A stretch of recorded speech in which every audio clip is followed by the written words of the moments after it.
Okay, I think we are good to go.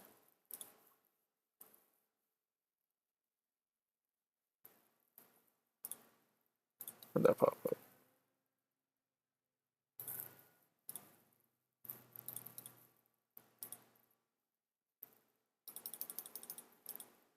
Oh no! Bad tabletop simulator.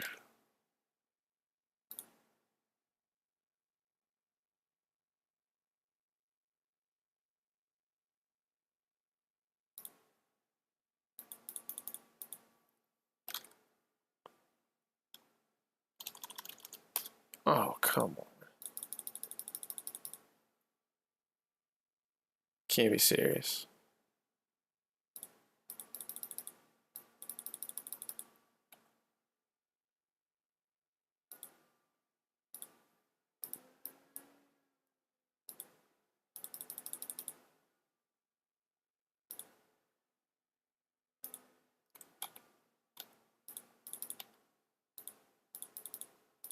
Oh, are you shitting me? Come on.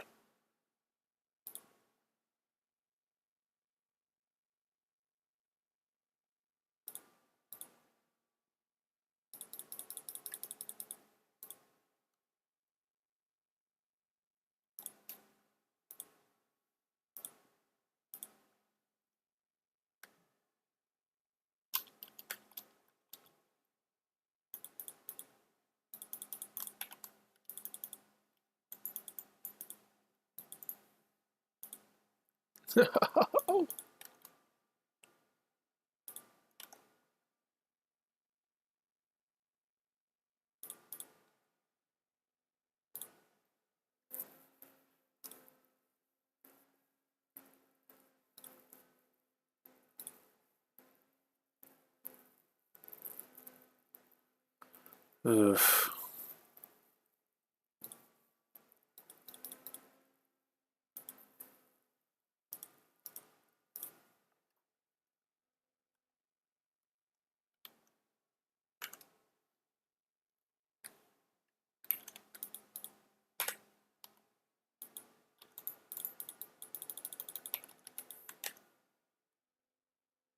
It's bugging out on me.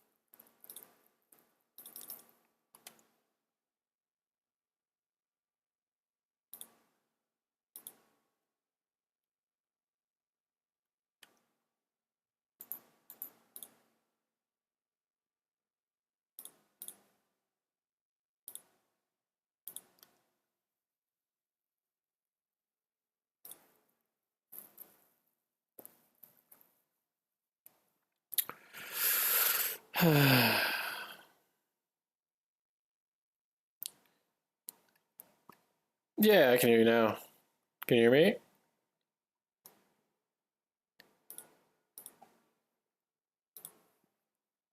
Maybe. Am I muted?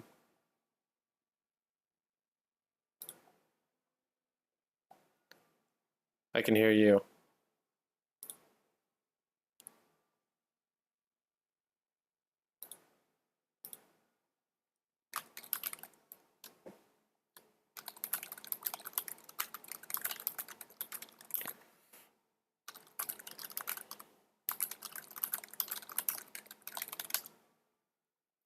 Can you go into settings? Can you hear me yet?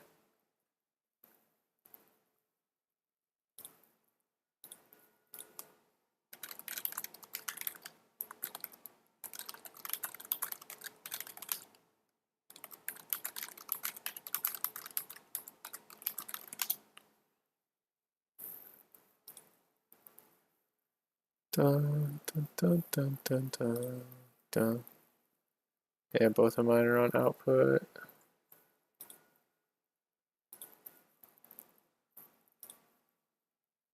Yeah, can you hear me?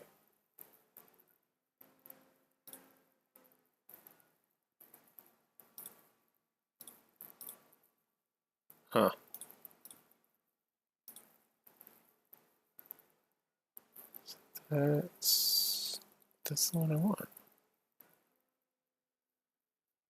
Nothing's on it. Oh, it's over there.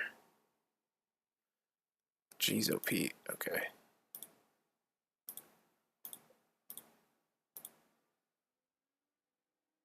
That's why. Okay. Oh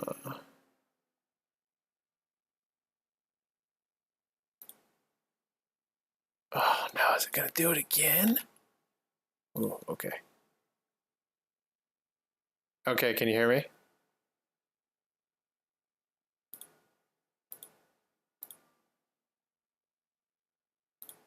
So you can hear me?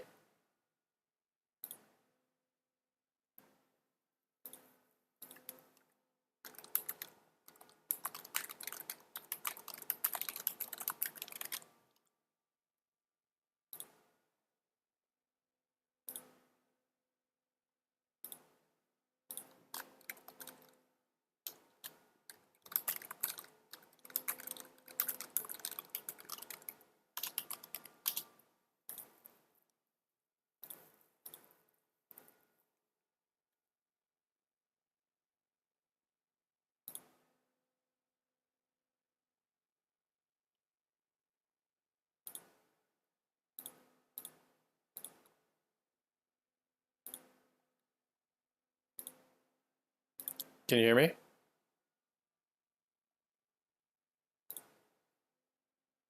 Oh, okay. They should just be separate then.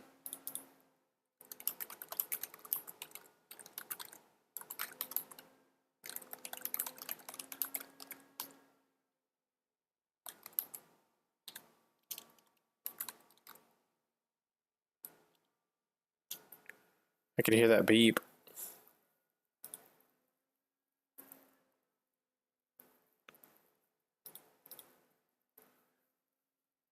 Maybe it's me. Let me try to reconnect.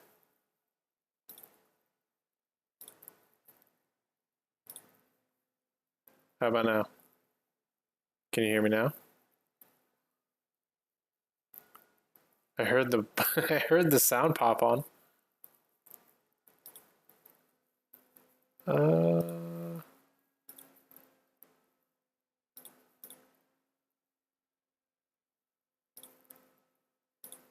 can you hear me? Hello, hello, hello? Yeah.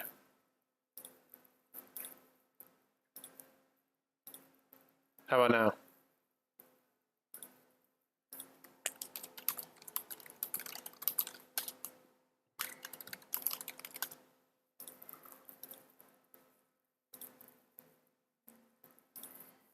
Hmm.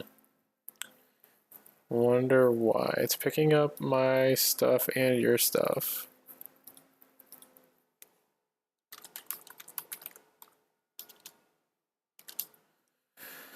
Um,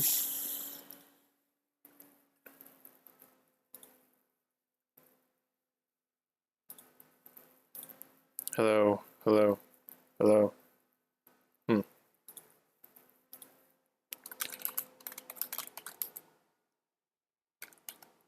You can hear me now? Oh, that's weird. Huh.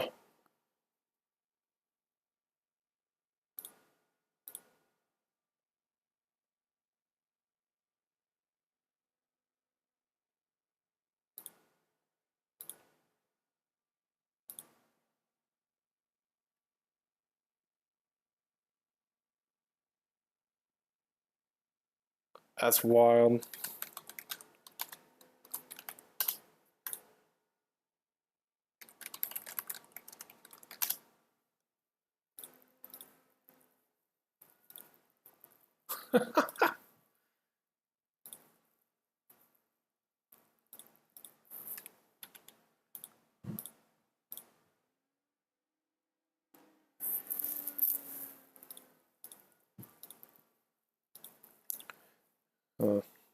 It's really weird. So, for speakers, try to switch it over to the name of the actual speakers. That might be the problem. I've had that issue before, actually.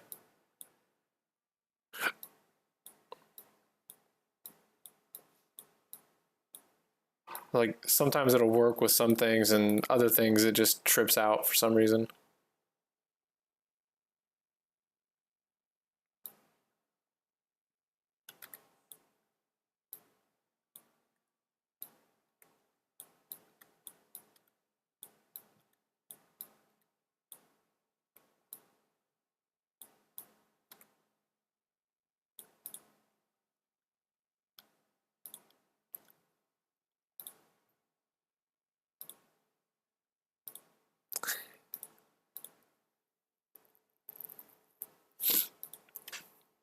What?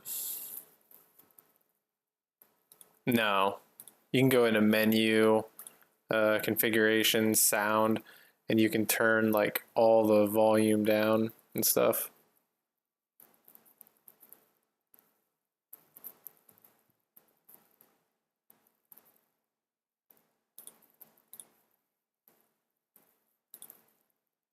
Okay. Okay.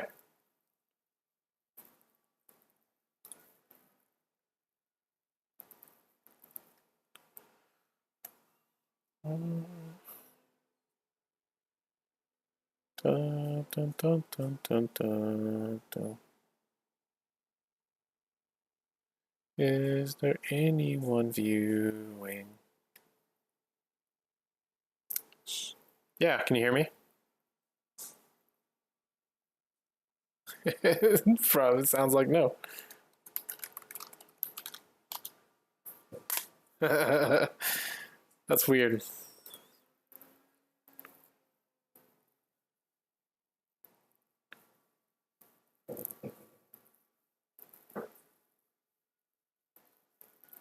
Yep. Can you hear me now?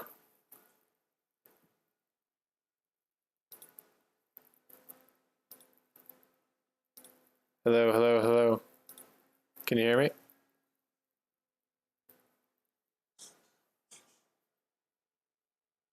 Yeah, can you hear me?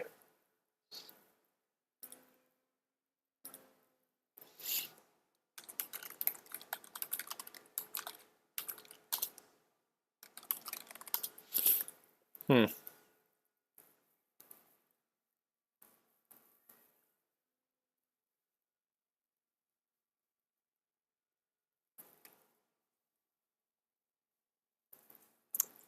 You got me? All right.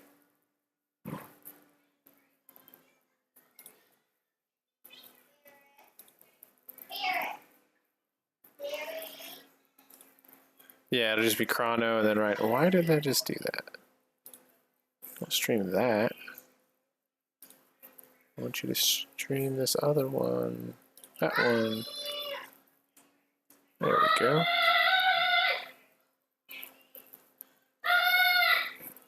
Rylan. Ugh, children.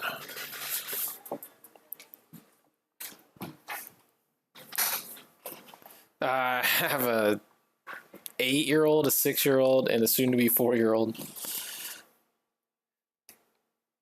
Yeah, they're all girls too, bro. it's it's a wild, wild world.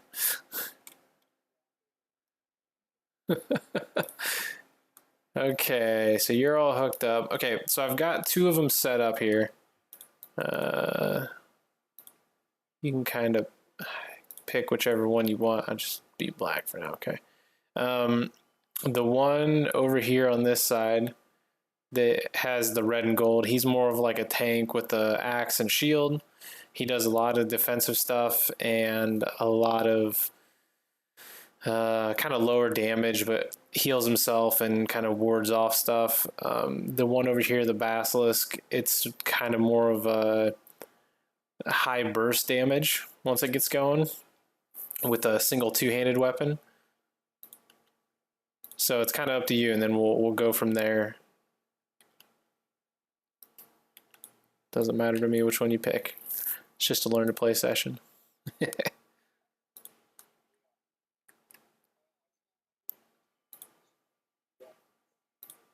All right, sounds good. I'll kind of walk you through everything here Switch over to your side. Okay, so up here you've got your pilot, and then you've got all of your turn order here.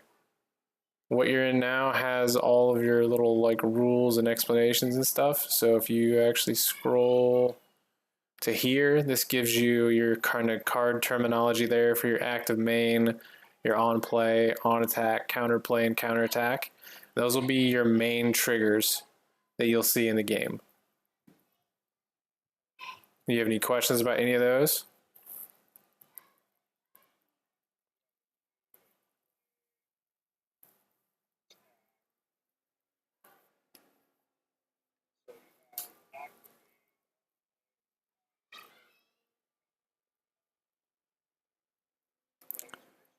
Yep.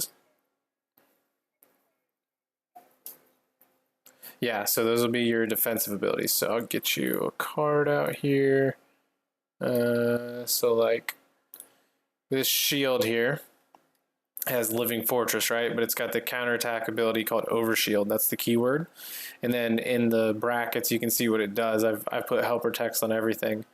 So basically, when I would declare an attack against you, if you have this card on the field and you have enough energy or core charge, which is this top bar here. So if it's your turn, you have 2 core charge left over. The cost of the ability is down on the bottom row.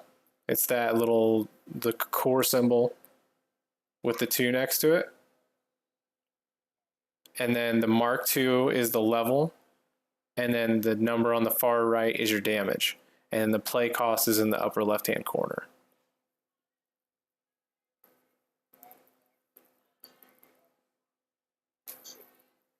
Yeah, so that's the attack type for now. I'm still kind of contemplating how we want to. Most of those are probably going to be for card development purposes in the future, like if the weapon or shield that this is attached to is a melee, physical weapon or whatever the icon is that'll be down there, then it'll trigger this for you, like that kind of stuff. It's just another route for development. But for right now, basically, the cost of the abilities will be in the bottom down there, and then the bottom right is the amount of damage it does on the weapons. And then you've also, so like on the equipment here, this one, you'll see the cost is on the bottom right as well, but these don't do any damage. They're not weapons, it's just equipment pieces. So all of your equipment will have a yellow symbol in the top left. All of your weapons will have a red symbol in the top left. And then you'll also have support and configuration cards. Support are green, configuration is purple. The configurations, they actually play underneath of cards. So if it has a helmet or leg symbol, that's where you can put it. If it has like a little weapon symbol, which is this one. So this one has a weapon and hands. So those tell you where you can play them underneath. And then they'll have their specific abilities. So like this one, disengage here, that it has an on play and counterattack. So the on play, you would play the card for 1. If you want to trigger the on play ability to draw 1, you'll pay 1, and then you can pay another 1 for the the on play is free. The counterattack is where the 1 cost is to activate the ability. So that root kit. And then the other 1 cost is for the permanent active main in the lower bottom text. So basically, you're getting the on play effect with all of your cards by paying the cost of the card just to play it. Yep. And then any of these that have defensive abilities, you can actually play them face down, even if you want, underneath the card. And then when an attack, like if I declare an attack against you, then you can flip it over, and then you would get the on play to draw 1, and you could pay to activate that root kit ability to shut down one of my keyword abilities that's either active or yet to be activated for the turn. So like if I activated something to do extra damage, you could just turn it off.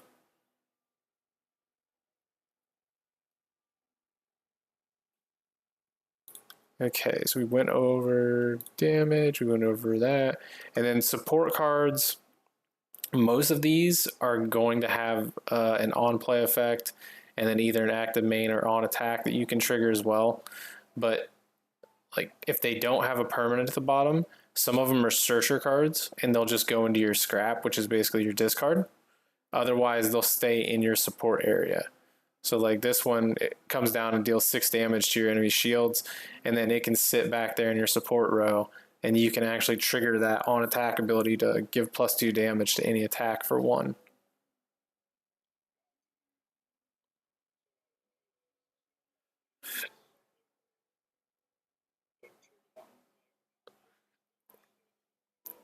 Yep.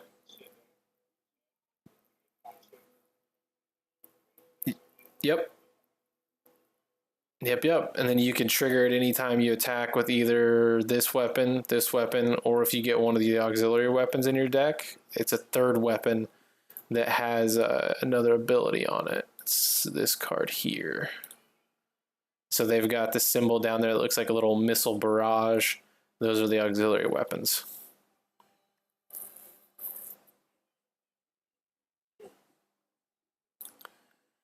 Okay, so got that. We'll go put these back real quick. The only thing you really have to do kind of on setup here, there's your Mark IV equipment and your Mark IV weapons. Basically, you're going to pick one of each of these that you want and put it into your deck. So typically you would already have them like built out, but since these are just the starter decks I have put together, I just left the options in there for people. So like this one here has a counterplay ability, this one has counterplay and counterattack abilities on it, and then this one is more offensive. So this one's a little more kind of balanced mid-range for the Greaves, because you get the on play for free, which is the optimization protocol. So it reduces the cost to activate your next ability by 1. So it's free, and then whatever ability you trigger next is -1 cost. And then the gauntlets over here have quantum blow. So basically it gives you a +1 damage buff to all of your attacks, and that can stack with a power burst as well. So if you trigger the power burst and the quantum blow at the same time, the quantum blow gives +1 to everything, and then your power burst stacks on top of that if you have a +2 or a +1 or something like that for that specific attack. So power burst is one attack, quantum blows for everything. And then the regenerate +4 just gives you shield back. So it's a pretty good card too.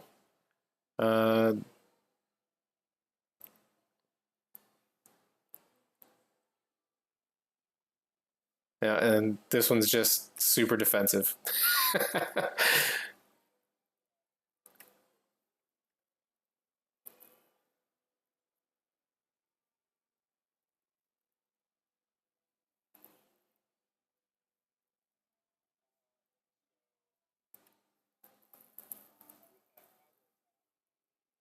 Mm-hmm.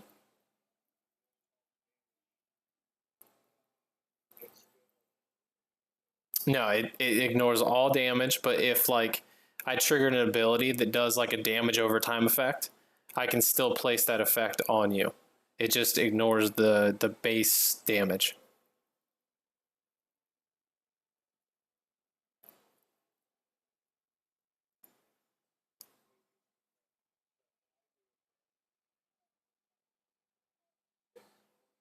Nope. It costs 6 to play down, and it costs 1 to activate any of those, because either of those two.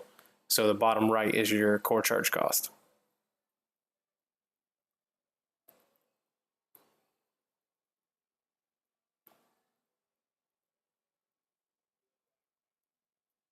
Okay, so you can grab it, toss it on top of there, and then pick one of these two. Either grab the shield or the axe. Kind of again depends on what you grab here. You got the quantum blow and regenerate. I don't know. This one's pretty good, but if this was, yeah.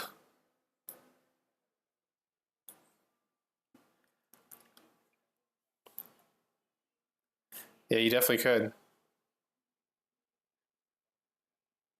Because yeah, because then you'll still have some cloaking because your Mark 1, Mark 2, and Mark 3 helmet are still going to have the ability to get cloaking. It'll cost a little more.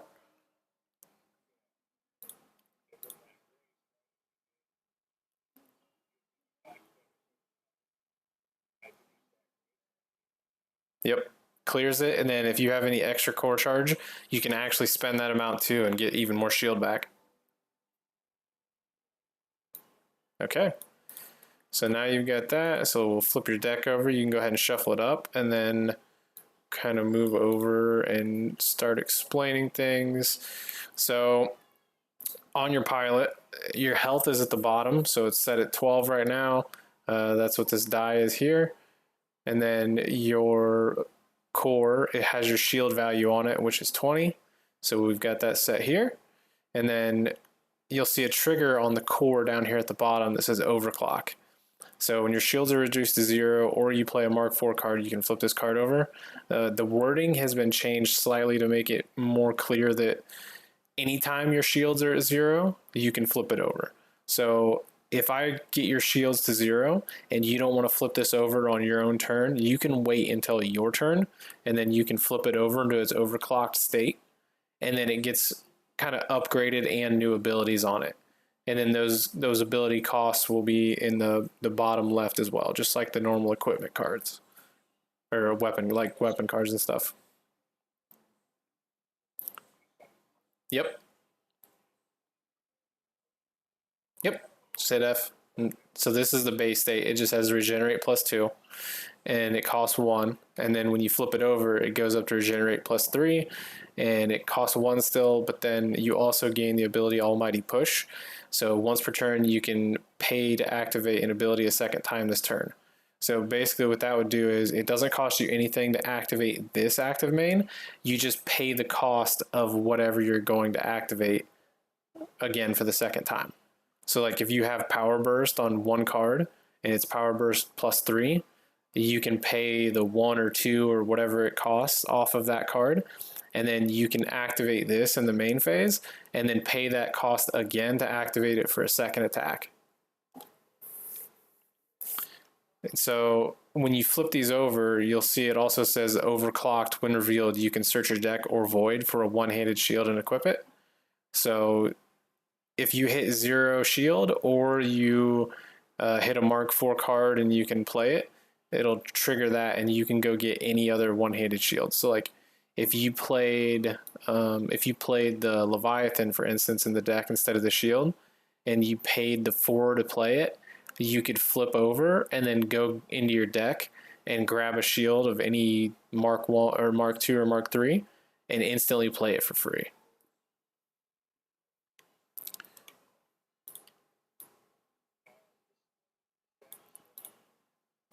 Yeah, there's Mark II and Mark III shields. So there will be a Mark II and a Mark III version for all of these cards. And then the Mark IVs will be the one that you can, those are the ones that we picked to put in the deck. Those are just one ofs. Everything else can be a 3 of in the deck. Okay, so you got any questions about any of this stuff? Okay. Okay, so kind of turn structure wise, there's this little thing here that we made. So it's got your core phase, so that'll be your first phase. So once it comes back to your turn, your core will go up to 3 at the beginning of every turn. And then, well, technically it goes to 0 and then up to 3, just in case you have any left over. And then you'll draw a card from your deck. You can discard one of those cards from your hand to your void to draw an additional card. It's basically like a per turn mulligan that you can do. The only time you won't draw a card or attack is on both players' first turn for attack and just first player's turn for draw. So if you go first, you won't draw, you won't attack, but you can still mulligan a card and get the mulligan draw. When I go, I'll not be able to attack, but I'll draw and get my mulligan. And then you'll start turn 2 being able to attack. It just gives both players a chance to set up any kind of defense if they need to, if they feel like they need to. That way I can't come out the gate and smack you in the face after you played a card and didn't have any other core charge to play defense with a little bit.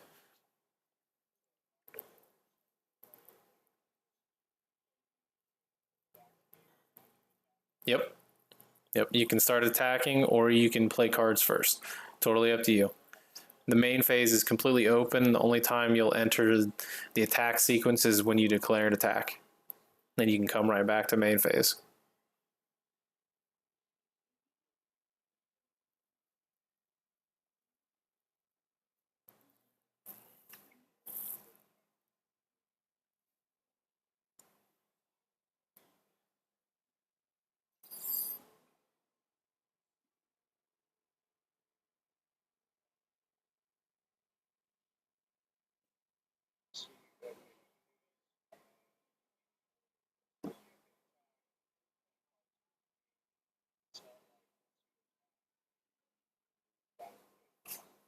Correct. Yep. It's not like Magic. All right, what other card games do you have experience with? I guess I should probably ask.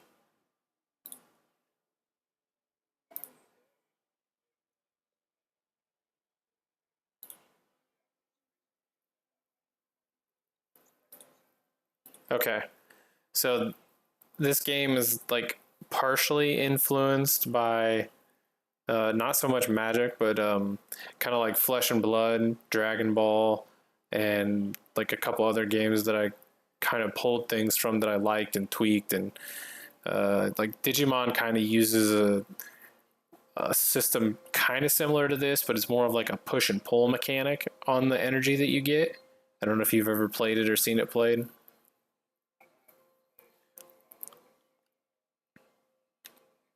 Okay. Yeah, Yu-Gi-Oh! I never played, but I kind of liked what Digimon did, but I took it and I think I made it better and more appropriate. I don't like uh, basically missing out on land or energy in Pokemon and Magic. So I wanted everybody to start with like a base energy resource they could use for something, anything. So that's why you've got base abilities on your cards, except for your offensive cards. And that way, like at the very least, you can play some sort of defense until you can find some cards and stabilize yourself and start building and upgrading your mech to be able to do the things you want to do with the deck and not feel like you're just kind of screwed because you have no energy resources. Yeah, I hate it. I hate it so much. Okay, so I will grab a couple cards here and then we'll get rolling. What do I want?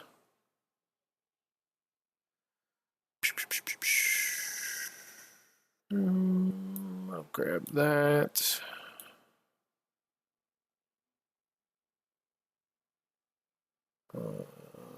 And I forgot those keep messing everything up. And that. Yep, no problem.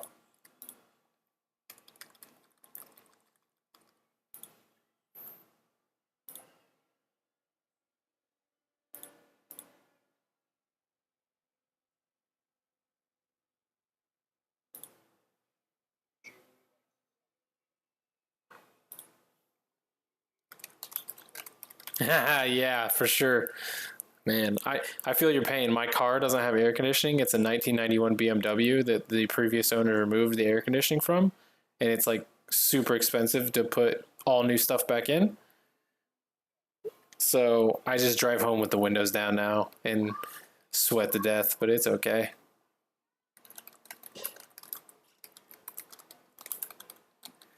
Okay. Let's see. Okay, so I grabbed my stuff. I went ahead and shuffled up a little more. Anything else you need to know with the pilot? No. So pilots, basically, they're just giving you kind of an additional skill that's always there, and kind of what the deck is slightly themed around, or at least helps feed into. Like yours, you've got that nice ability that reduces any of your counterattacks cost abilities by 1 to a minimum of 1. So it's pretty sweet. And then mine, I can actually sacrifice 8 shield and deal 1 direct damage to your life total. But I have to have the 8 shield to do it, or it can't trigger.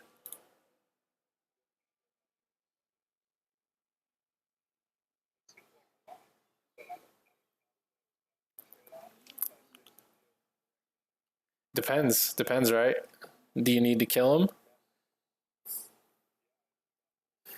Yeah. Yep. Yeah. Yep. For sure. That's this whole deck is kind of built on risk reward. Just gonna use this one. Okay. So we'll grab a d20. Go ahead and roll. See who goes first. Oof, I got an 18.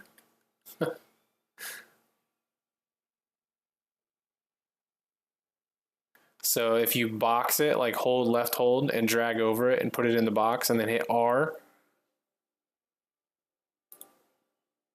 Like don't actually grab the die, like drag off to the side and then highlight it. Yep, and then hit R like 3 or 4 times, it'll throw it up in the air.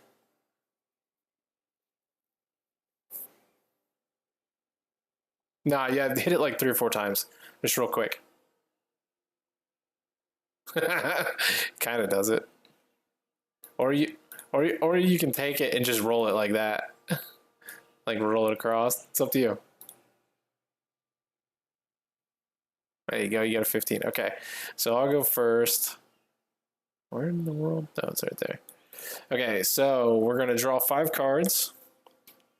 And then what you want to look for is you want to have at least 2 to 3 cards that are the yellow, the equipment cards that you can play in the first couple turns at least to give you some options. So as long as they're like a 1, 2, or 3 cost, that's what you want to look for. And then if you have any like duplicate cards, you can try to mulligan those out of your hand. So like when you're looking at your cards in your hand, you can highlight or like hover over them with your hand and hit F and it flips them over in your hand. And then you can just lay it down. So you know that's what you want to mulligan. And then when we mulligan the cards, they'll go on the bottom of the deck. You'll draw up to 5 cards in your hand and then you'll shuffle the deck. That way you know you're not getting the same card.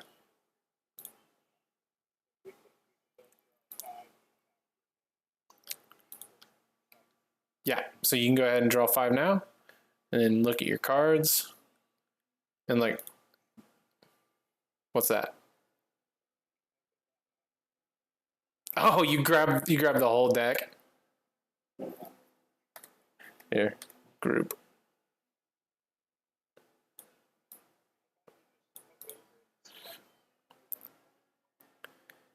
Yeah, what did you use the numpad or did you use the normal top row?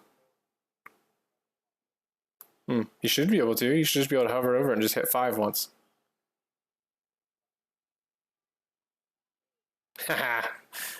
That's weird. 55. You might have.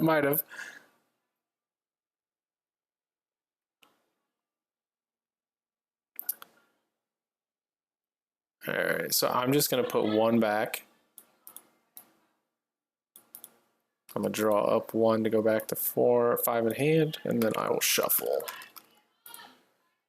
Okay, so again, you're looking for any of the equipment cards that have like a 1, 2, or 3 cost, and then just make sure that they're not like duplicates of each other, which these ones have art on them, so it should be easier. That's why I picked these instead of the just all blue cards in some of the other decks that don't have art yet.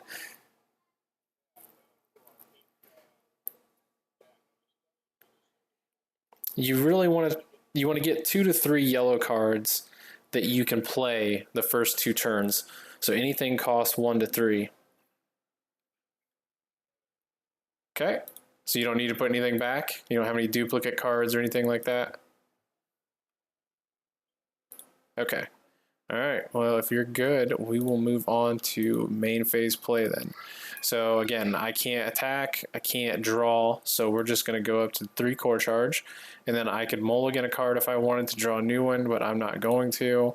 I am going to pay 1 to, okay, so let's go over this. When we play cards down over the top of any of these Mark 1 cards, these are your starter cards. This is, think of this like your base mech, right? This is never going to go away, because if any of the cards on top get destroyed by any kind of effects, you still have to have some kind of equipment or weapon there. It's just how it's going to work. That way you never you're just never left without a weapon or any kind of damage you can deal or something. I don't want that to happen. That's not fun for people. It's not the way I want the game to be played.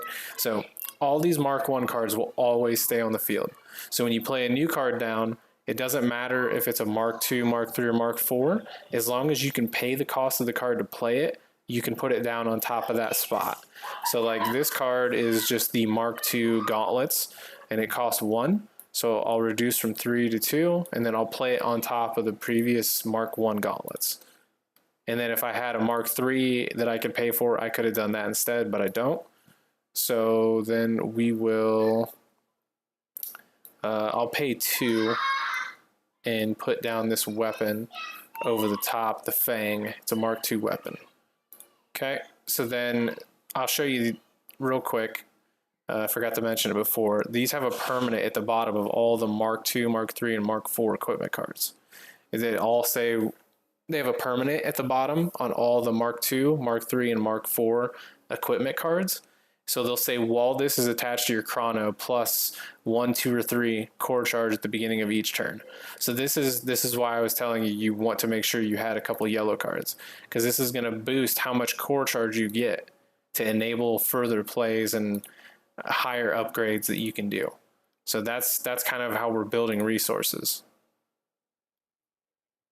So like at the beginning of my next turn, I'll go up +1. So I'm gonna tick my little red box here to remind myself to go +1 on my next turn. So I'll go from 3 to 4. And then we'll pass over to you, and you can go ahead and draw. Yep, draw 1. I'll put this back for you. Yep, so you'll draw 1, you'll have 6 in hand, and then you can determine if you want to mulligan any of those cards and put it into the void face down and draw a new card.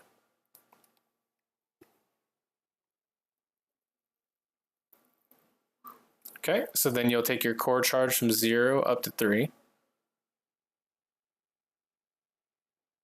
Kind of did it backwards, fine. Yep, so you can either play any cards in your hand, or you can activate any abilities you want. The only thing you can't do this turn is attack, so just keep that in mind.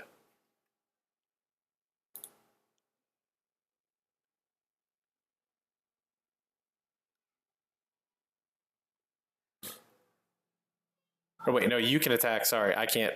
I couldn't attack, my bad. You can attack.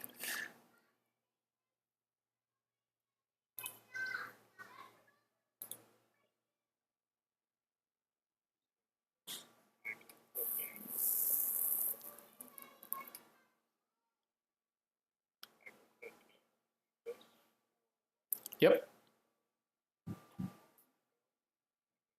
Yep.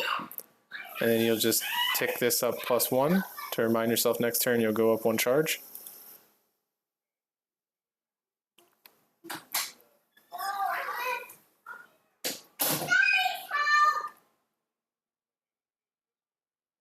Yeah, absolutely, yep. Going for it. And you'll go up +1 more. Yep. And then you can attack with both weapons if you'd like.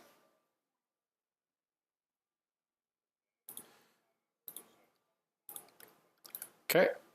So they'll trigger 1 at a time just for like normal attack sequence sake. I have no core charge, so I can't play any defensive abilities. But if there was ever a time where, for whatever reason, I had something that didn't cost anything and could trigger, you'd basically just say, okay, I'm going to attack with the Leviathan, Do you have any counterattack, or do you have anything you need to trigger? I would say no, and then we would just resolve the damage that way. But since I know I don't have anything, we'll just resolve the 3. So you'll be attacking into my shield first, and then once the shield's depleted, you can start attacking health. So I'll go from 12 down to 9 on shield because I start with a lower shield value than you.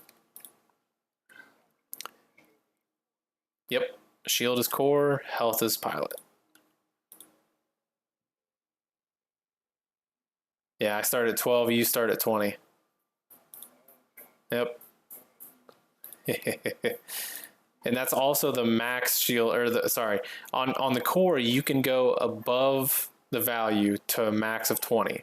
So if I really like, if I built this thing around like, okay, I want to get to 0 quick and then like try to recharge on my turn, I could, and I can get up to 20. It's probably, it'll never happen. It would be so, you would literally not be able to do anything else if you did that, but I guess it is a thing. So yeah. But your life can never go above the total of the printed value on your pilot. So your life is what it is. Okay, so then we'll go turn 2. I will go up to 4. I'll draw a card. I'm not going to mulligan anything. The question is, what do I want to play? Because now you've got Quantum Blow that you can activate. And you've got both weapons you can attack with.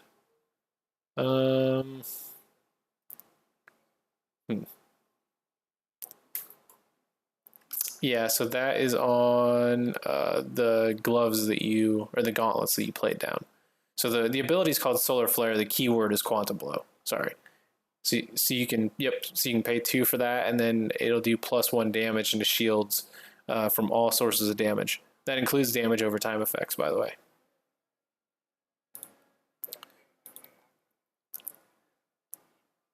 Correct. If you had, yeah, you don't have any core charge. So like this, well, no, because that's just counterplay. If this was a counterattack that costed 2, with your pilot ability, if you had 1 charge left over, you could activate it because it would reduce it to 1. But it only reduces counterattacks, not counterplays. Okay, so I think I'm gonna have to do this and take advantage of the situation.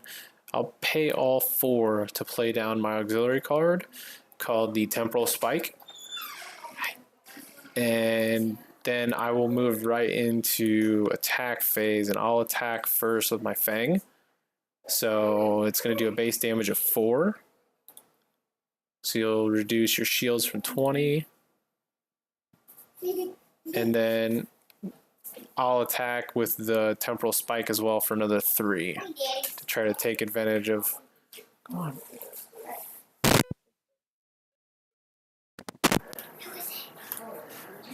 Yeah, that's why I had other cards I could play, but I thought I should probably take advantage of you not being able to shut down my attacks and stuff this turn. Okay, so then I don't have anything else I can do. I'll go ahead and pass to you. I have no core charge, so I won't be able to play defense at all. I opted for the offense.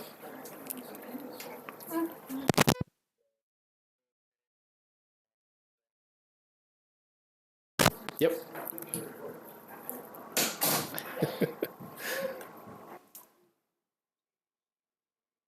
Yeah. Well, yeah, you'll just draw back up. There's no hand size like cap or anything, so you're fine. And then you'll go, oh, I see what you're saying. You'll go to 5, yep, because of the +2. And then you'll determine if you want to mulligan a card out of your hand into the void and draw a new one.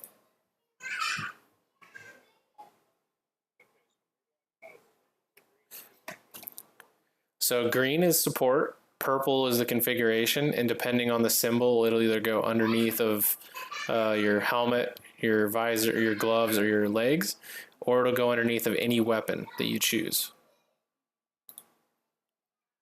So Yeah, I think the symbols, they should match. The symbols have been updated. They look much better than what these look like, but they should still all match now on this version still.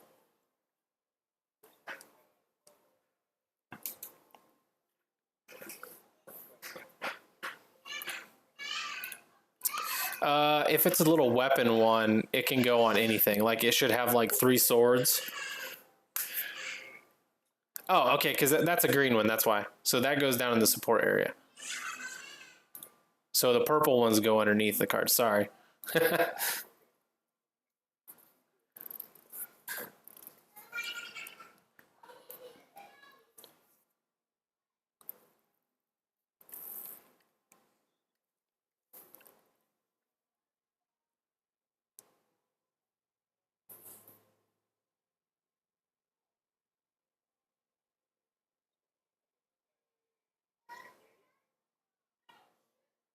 Okay. Yep. So you'll be able to put that underneath either your helmet or your legs, either one, whichever one you want. Okay. So you just slide it down there so that the bottom's sticking out. Ugh. And then TTS is going to do TTS things. All right. Now go ahead and set that back down. There we go. Okay, so then it'll stick out and you can see your little text down there. So, yep. So on play, you'll draw one for free. And then you'll have the counterattack ability open on defense if you so choose. Or you can use the active main this turn as well to regenerate +2 on your shields.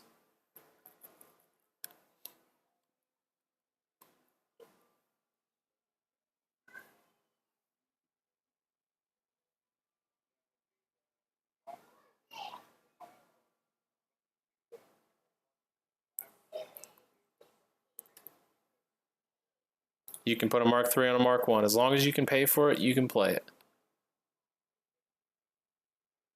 It's about to bring the pain. Yep. Yeah, yep.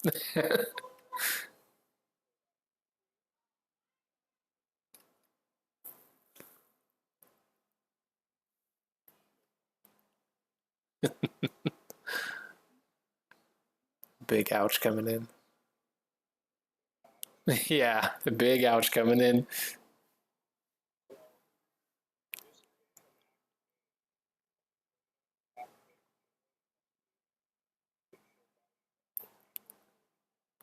Yep.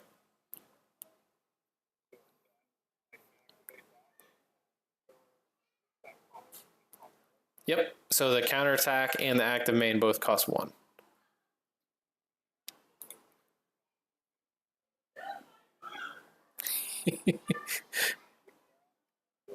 Yeah.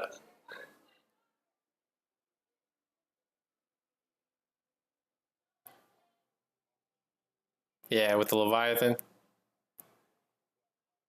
And then activating the lava burst. Yep.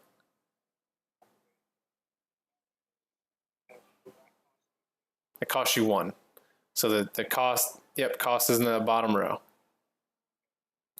So yep, I mean doing 6 to me, and I don't have any way to play defense right now because I got greedy and tried to go for the damage. So I'll go all the way down to 3. Yeah. Yep.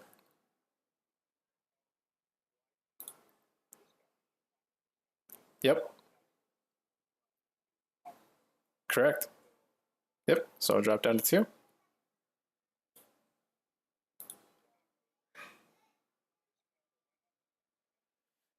So this is just a reminder. So you're at +1, +1. Yeah, you'll still just at +2 because of your equipment cards here. Yep.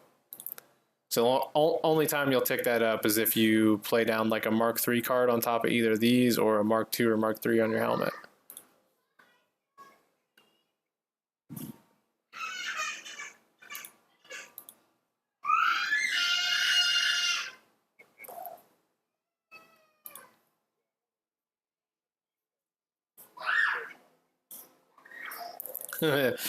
Yeah, that's probably a good idea. Probably a good idea. That's what I should have done.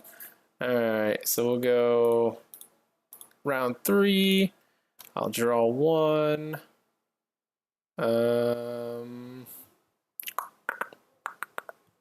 Do I want to mulligan anything?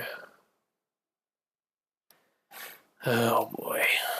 No, I won't mulligan anything. And then I'll go up to 4 because I've got the +1 charge. Okay. Okay, first thing we're going to do is... Yeah, for sure. Okay. I'm going to pay 1 to play down a new set of Greaves to go up to the Mark II. So next turn, that'll bump me up +2. It's got a lockout on it, so I can pay 2, and I can basically shut down an entire weapon slot of yours. The question is, do I want to keep that much open? I think I want the free card right now. Oof, I could do that, but that's... No, I can't do that actually. Okay.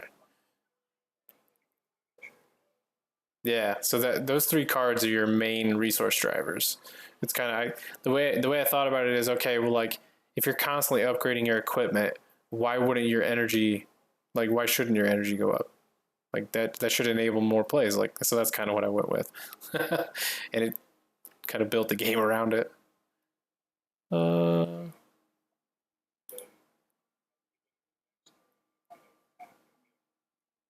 Nope, no. So that the core charge is your energy. Yeah, no, you're fine. All right, so I'm gonna pay 1 to go down to 2, and I'm gonna put Now You See Me underneath my legs. I could play this face down and basically use it as a trap, and then when you attack, I could flip it over, but I really want the draw 1. Dang it, I knew it was gonna happen. It's too good to be true. So I'll have to put this down, put that down, put that up. There we go. All right, so I'm just gonna get the draw 1. It's not really what I wanted, but okay.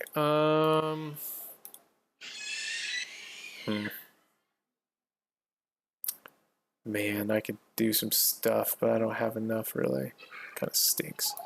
I should probably play smart and not nuke myself. All right, we're gonna go ahead and move into attack phase with the Fang and deal 4 damage to you unless you have any counters that you'd like to trigger.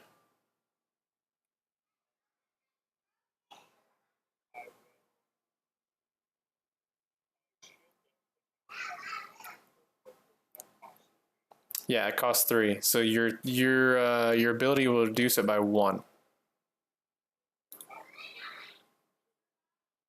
Oh well. Yeah, yeah, I see now. Yeah.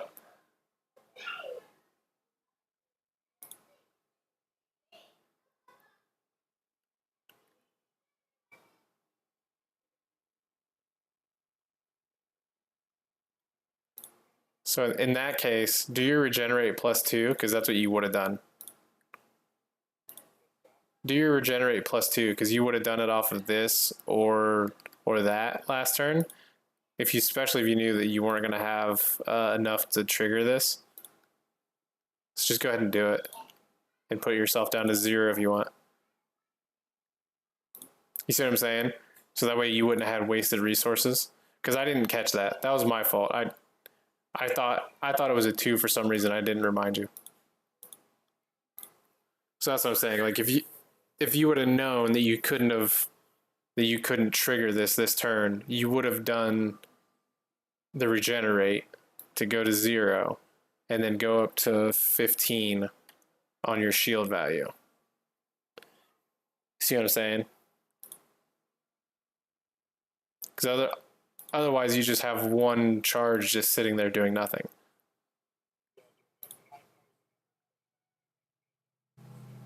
Yeah. No, that's what I'm saying. That was my fault because I didn't remind you or tell you that this was a 3 cost.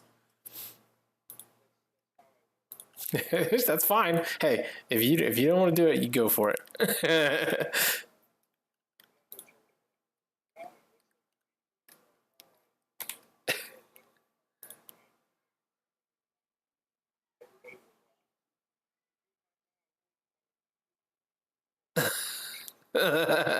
Yeah, I've been there. Trust me.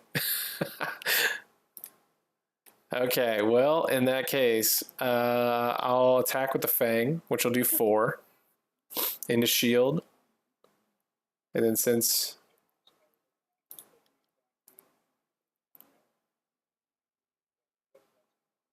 uh so rootkit won't because I haven't put any kind of ability on. You can trigger it though and shut down like you could shut down this lockout, this keyword on my card. That's a defensive ability. Or you could shut down this rootkit or even overshield over here. Totally up to you. Yep. So you could trigger that and shut down any of those defensive abilities, and I won't have them.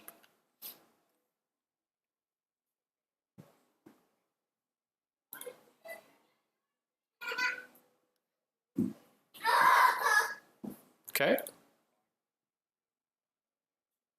Okay. So I'll just set that over the top of that. We'll have actual tokens once I get them designed. Okay, so then, correct, yep. And then I'll attack with my auxiliary weapon, the temporal spike, for 3 more. Okay, and then before I pass it over to you, I will let you know the way damage works in the game. If you attack me with something, you're going to do like 6 damage, and I have 1 shield. I'm going to go to 0 shield. It'll deplete the shield entirely. There is not any kind of like trample damage that happens naturally. It just depletes the shield. There is an ability in the game that is like a trample ability though. It's on here. It's called,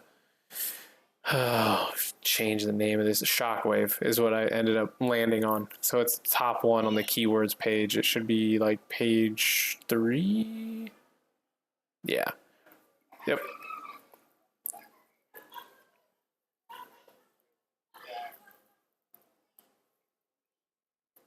Yep. So that's the only way to do trample damage.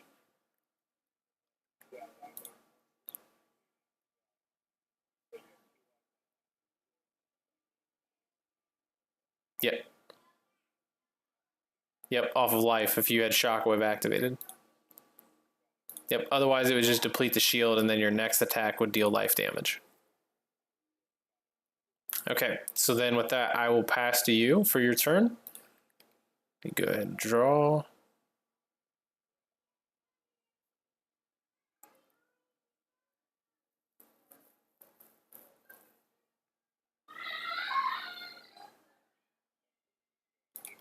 So you'll go back up to 5, yep, because 3 and then plus your 2 from your equipment.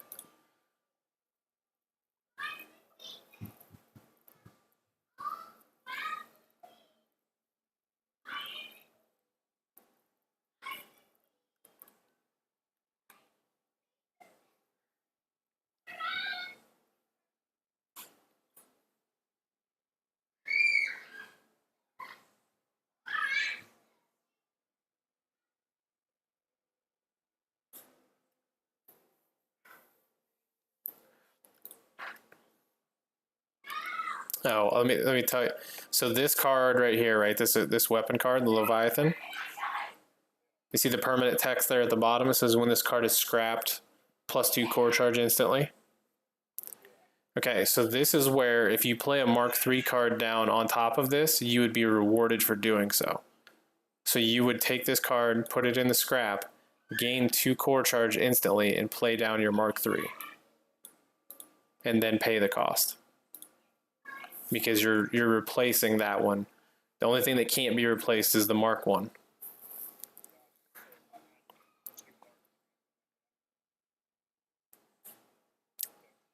Yeah, you have multiple Mark, or well, if okay, this is a Mark III. So if you had a Mark IV, in this case, you could play the Mark IV down, and get the plus 2 core charge for free.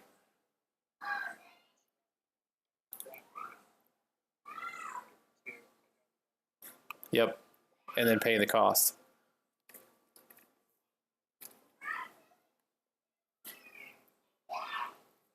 So you don't have to go from Mark 1 to Mark 2 to Mark 3 to Mark 4, but if you do go from Mark 2 to Mark 3, you do get a benefit for reduced cost to play the higher tier card.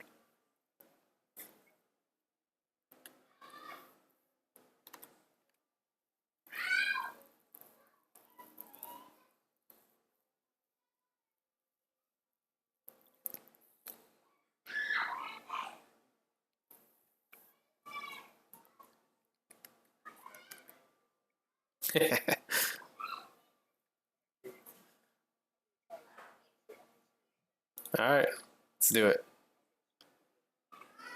Okay.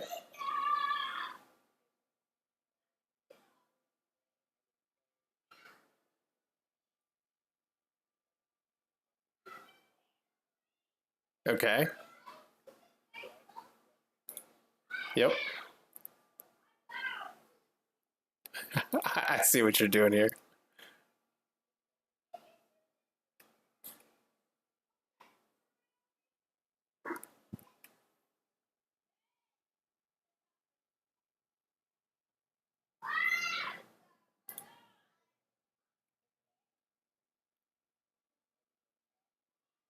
Okay, now before you do that, once you attack from a weapon slot, you cannot attack from that slot again.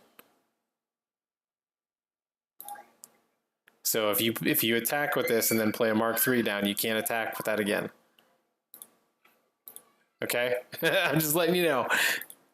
If you want to take it back, you can. Okay.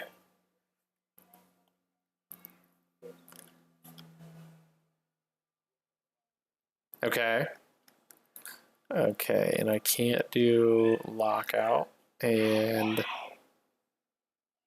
rootkit probably doesn't matter. I'll go ahead and pay the 1 to activate overshield. It just reduces the damage into shields by up to 4 for 1 attack. So I'll go ahead and do that. Yep, because it's only what, 3? Yeah, it's 3.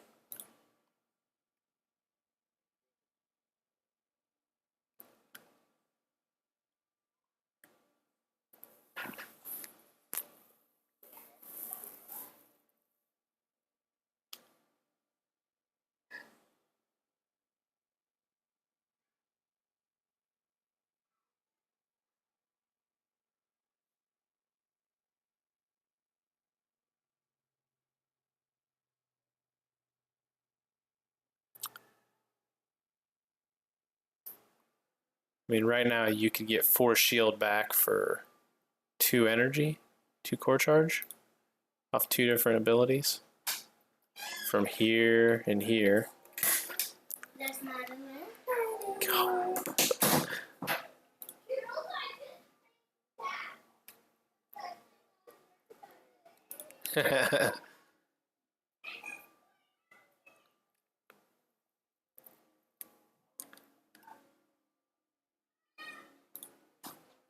There's actually one in it.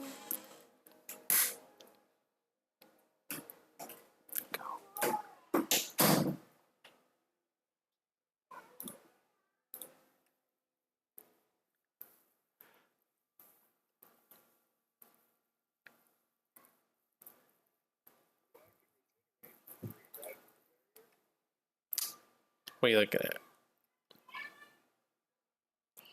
No, so that costs 1. So down, yep. So that costs 1 down here in the bottom, and then you've got the permanent on disengage as well to regenerate another 2 for 1. So you'd still be at 4 if you did that, but then you'd go back up to 10 shield, right? No, yeah, because you're at 6. Okay.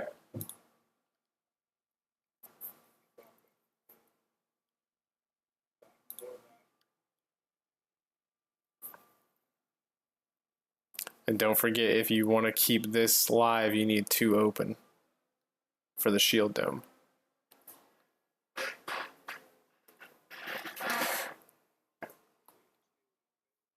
Yeah, because you'll need two charges for that.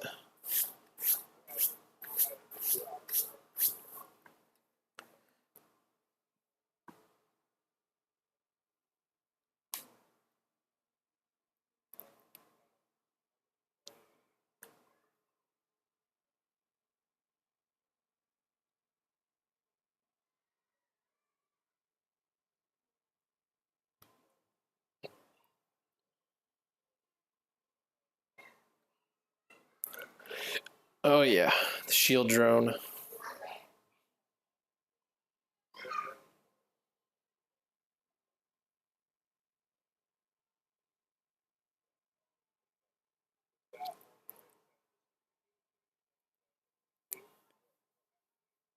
So the on play lets you activate system reboot on this one. And then the system reboot is free. The regenerate +2 in the rest of that text body is what costs 1. And then it costs another 1 if you want to draw a card off of the permanent.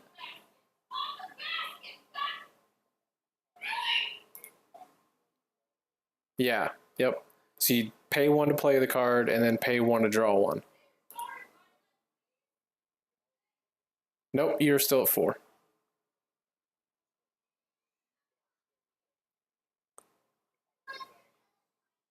Correct, yep.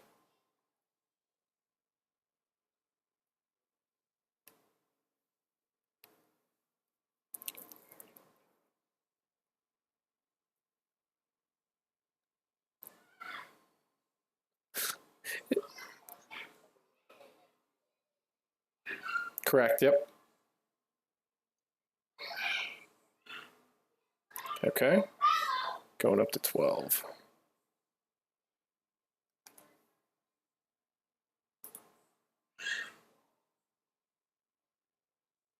Yep, we still got that one. Okay. Okay, so then I'll go down to 1. Okay, so now this will come off. I'll go to 0, draw 1. Don't think we're gonna put anything back, and then we'll go up to 5. Got 1 shield left. I'm not sure if I have anything in this deck that regenerates shield or not. I don't think there is. Oh yeah, I do. Duh. The visors do. Okay. Well, how do we want to go about this then?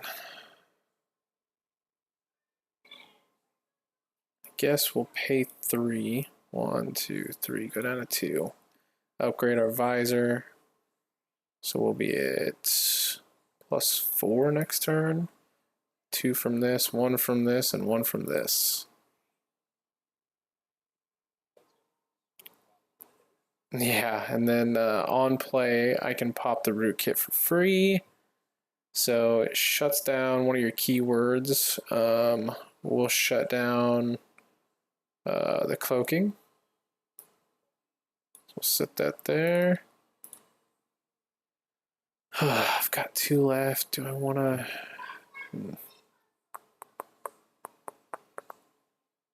Yeah, I can't do that. I guess... man. We'll go ahead and trigger the attack with the Fang, and then I'll pay the 1 to do the Power Burst +1 to bump this up to a 5.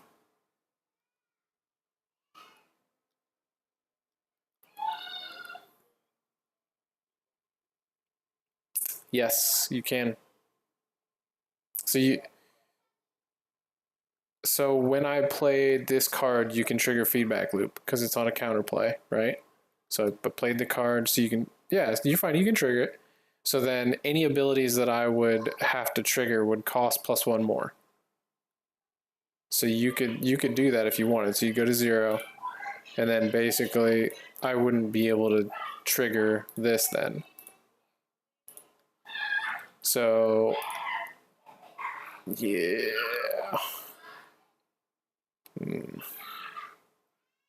It's not nice. uh, well, I can't activate anything else then and be safe, because then you're effectively keeping me from using any defensive abilities next turn. Okay, so then we'll just attack for the base 4 then on the Fang. We won't activate any abilities.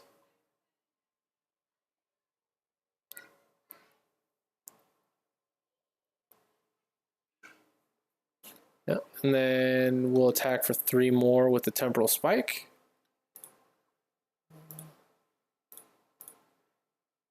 And then since she triggered that on me, I can't even regenerate because it will take too much from me. So we'll go ahead and pass over to you with 2 open.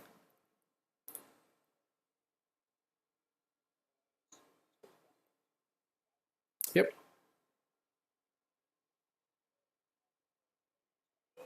Nope, just draw 1. 1 at the beginning of every turn. Yep. And then you can mulligan 1 out of your hand if you'd like.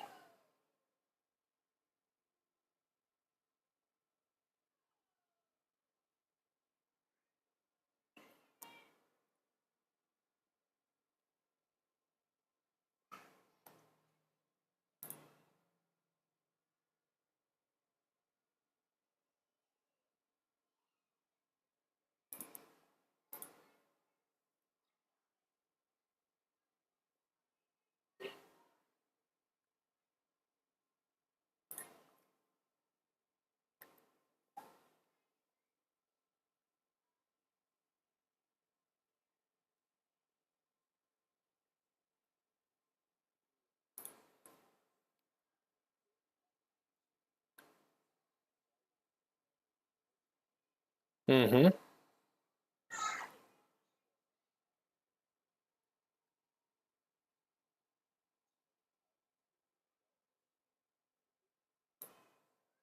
Oh, you already have the Mark II. That's what I say. Okay, so there's a situation here, right? Like, that's not gonna bump you up any more than what this is, because they have the same permanent at the bottom. So I would have mulligan this card at the beginning of the turn, put it in your void, and then you can draw 1 more. So if you put a Mark III down on top of that, you would go up next turn. But yeah, you can definitely void that and draw 1.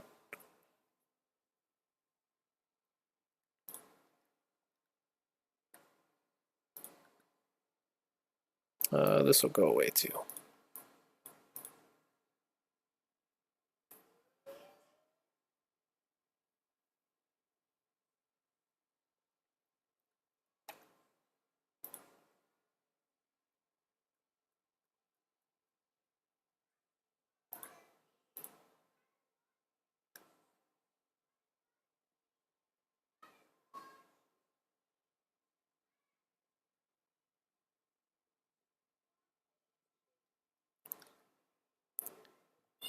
Their configurations. Yep, they'll go underneath of any of those type of cards, yeah.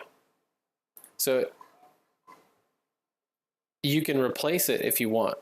Like if both of the slots are taken, so like you can play this on a helmet or your legs.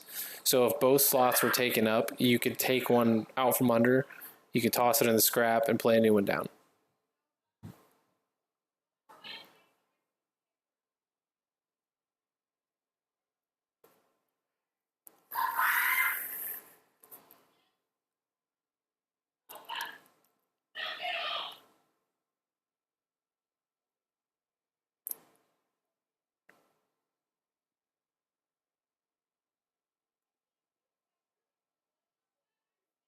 Okay.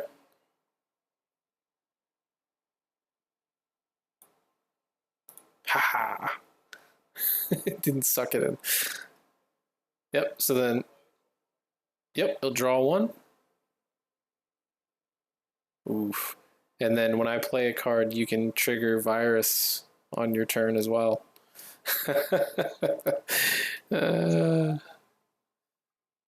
Yeah, the deplete is very good.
What you thinking?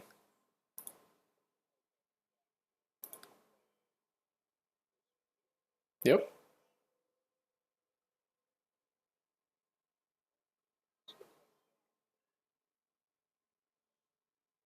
Yep. You got it.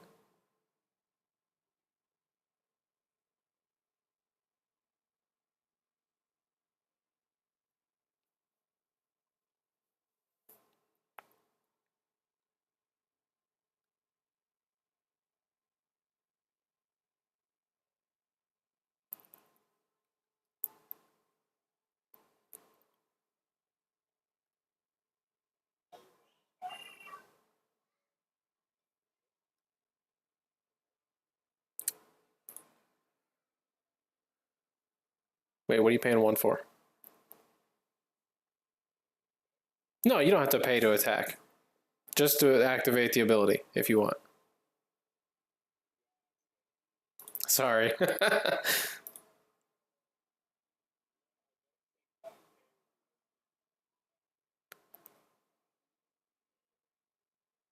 Cost one.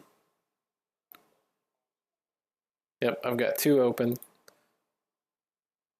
So, yeah. So I could either negate an entire attack with this or negate just the -4 with that. So either way, you're going to take my shield out this turn, right?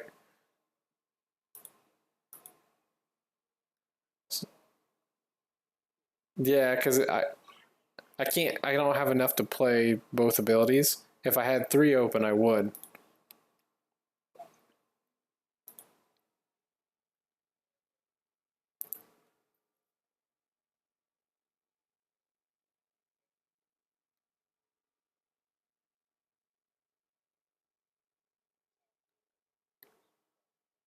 Yep, so then I would have to activate this because it only works for shields. And then your second attack would take me to 0.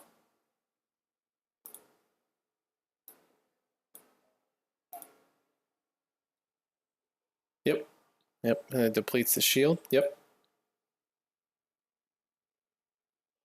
There's no 0 on these, sadly.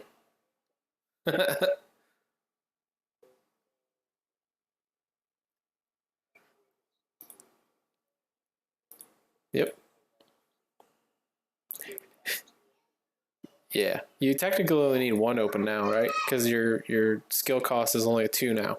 So if you wanted to do an active main and bump your shield value up again, you could. Or if you want to leave it open for two different abilities, you can also do that, obviously.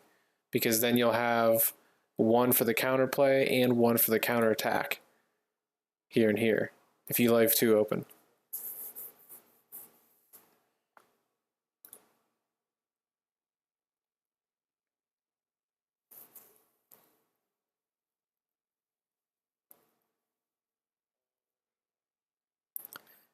Keep in mind your counterplay abilities don't get reduced in cost, only the counterattack abilities. So if you use, yep, yep. So if you use feedback loop, it would cost your full 2. Whereas this is a 1/1 to basically destroy the next card I play next turn and get rid of or get out of an entire swing of damage.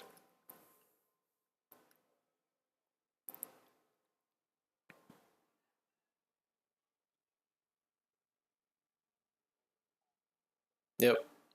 I couldn't give him both. It was too overpowered. He's already tanky enough.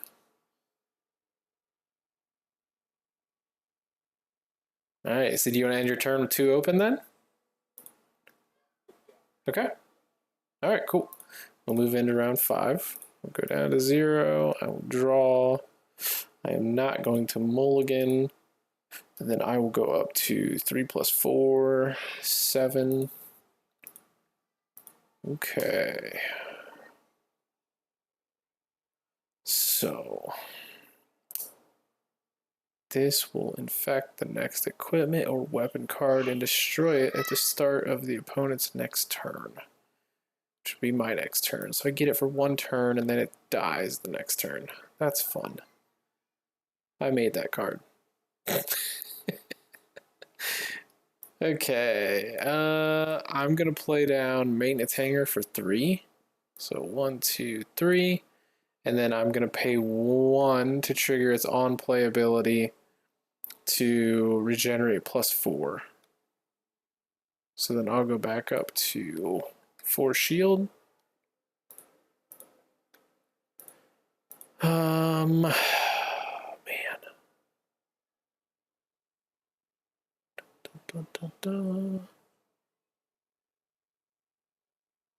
And then I will pay 1, play a configuration down underneath this weapon.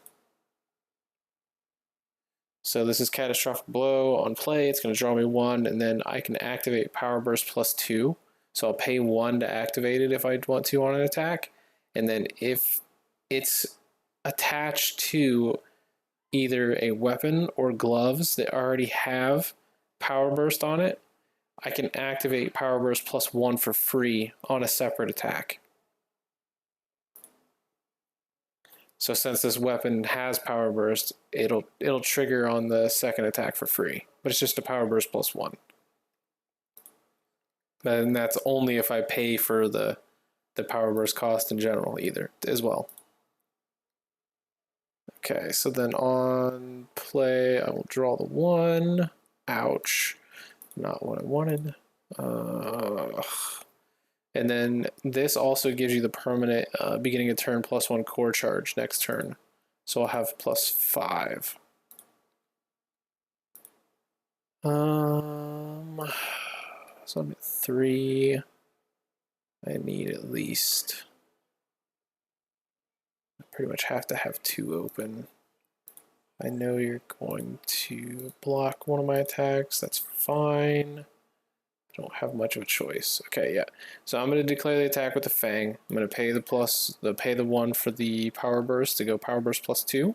So it would be 6 damage into your shields unless you trigger this or another counterattack.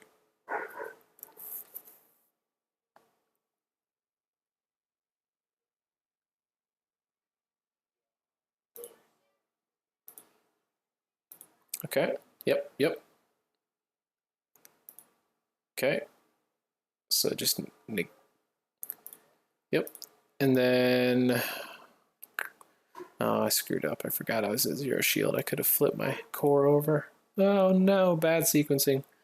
I told my buddy that every time I make a misplay while I'm trying to like teach someone how to play, I should have to take a shot, and that'll be part of the like learn to play experience. And he's like, dude, that would be so bad. I was like, yeah, you're probably right. It's probably not a good idea. Oh man, it would be fun though. Okay, and then we'll go ahead and trigger the temporal spike attack. And then since I have catastrophic blow on here, it's going to free activate power burst plus 1. So it's going to go from a 3 to a 4 on the attack. So it'll leave you big ol' 1. And then I basically have to leave 2 open or I possibly die in 2 turns. So we'll go ahead and pass over to you.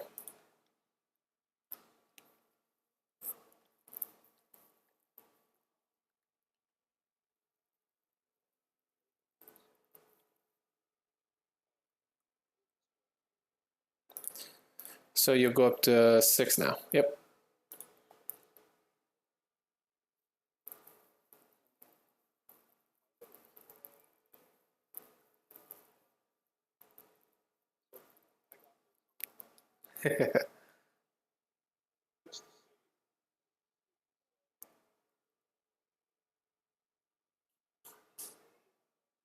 Oh shit.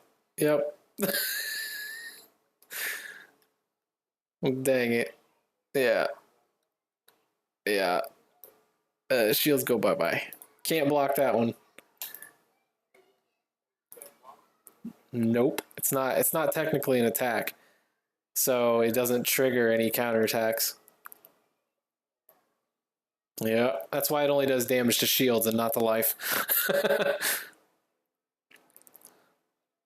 Otherwise, kind of broke.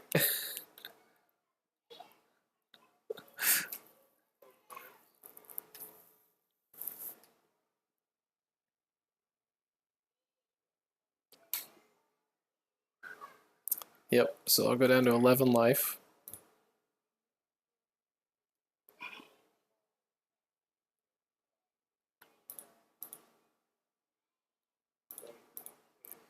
Correct, no pay to attack. Only to activate abilities.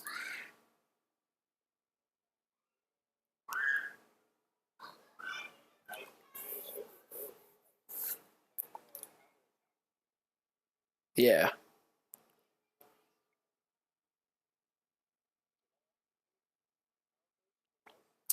Yeah, you could, but keep in mind I have two core charge open, and I still have the ability to lock your weapon out. Just keep that in mind, and then you'll have no core charge for defense.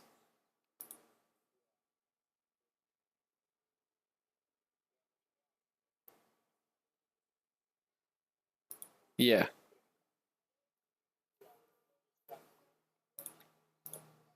Yep. And then you'll force me to use the last 2 to do lockout on that weapon slot, and I'm not going to take the damage this turn because if I do, I'm in big trouble. So that's on this here, on the Greaves. So you can interrupt and shut down one weapon slot entirely, including the ability to attack with it for either the current or next turn. You can decide. So if I decided to shut it down for next turn, I could, but I'd still have to take the 3 damage now.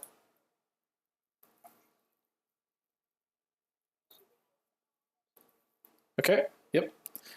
And then we'll go to round 6. So I'm already at 0. I go +5, so I'm at 8 now. Draw. We're going to mulligan this card. Draw 1. Ugh, this is not helping. Okay, now the fun starts happening because I'm at 0 shield. So now I can trigger the Basilisk Core. So when I'm at 0 or I play a Mark 4 card, I can flip the card. So I'm going to go ahead and flip it. Now when I flip it, when the side is revealed, you can search your deck or void for a 2-handed melee weapon and equip it. So I'm going to search my void for a 2-handed melee weapon, and I just discarded a Mark 3. So I get to play it for free. So I'm going to set it down there. And then I still get the ability to, once per turn, activate an ability for free, even if it's been used this turn. Or I can pay 1 to reduce enemy shields by up to 2 and gain that much shield value during my active main phase. So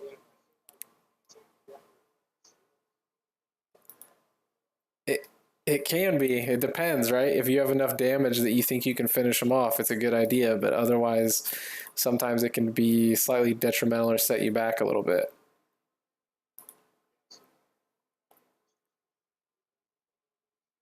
Yeah, and then be able to try to go for the killing blow like that next turn or so, or have enough defense set up. So what's going to happen here is I'm going to pay 1. I'm going to leech, take 1 shield from you because that's all you have. So I'll go up to 1. You'll go to 0. Now you can flip this if you want because you're at 0 shield now. So you can flip it and look at it and decide if you want to take it or not. It's up to you. I don't think there's any disadvantage to you taking it because it's going to let you go get a one-handed shield. So you could go get a Mark 3 shield or your Mark IV actually, because I think you got. Didn't you get the Mark IV? Isn't that what you put in your deck? I think you put the Mark IV in there. So you can search your whole deck. You can just right click and hit search, and then you can. Sorry, say again. Yeah, because it might give you another ability at a cheaper cost too. I don't remember what is on the Mark IV shield off the top of my head. I have too much developer brain.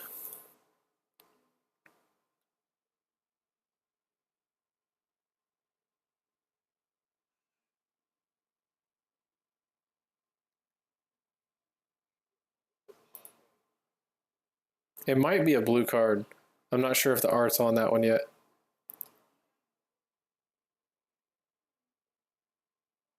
It might just be all blue with no art. I can't remember. Oh, no. I just mean the artwork wise. It'll be red at the top left. Don't. Let's see. I'm looking too. Yes, the Mark III. Yep, here you go. I found it. It's at the very bottom. It's card number 37. Yeah, I just haven't got the new art uploaded yet. So I go, whoa, why did it flip? Shuffle those, and then yep, you can just attach it for free right on top.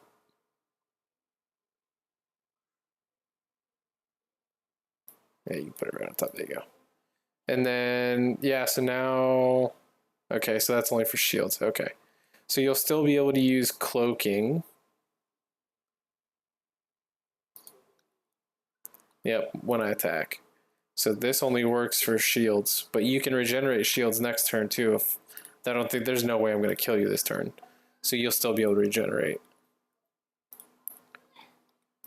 Okay, how do I want to roll with this? Because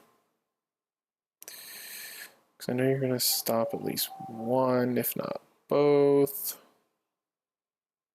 And we have the one.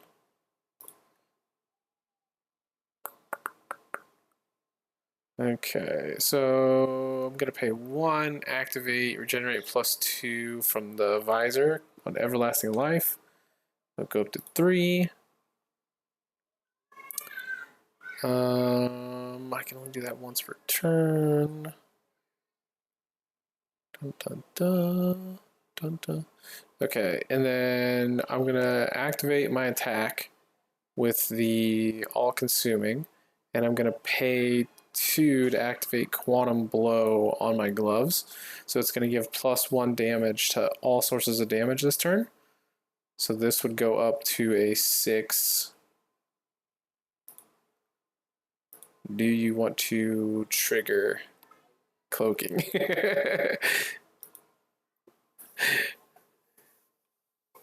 Yep. Okay, so you'll take nothing from that. And then I will attack with the Temporal Spike. It's going to get the +1 bonus from the Quantum Blow. And then I will also trigger Siphon for 1.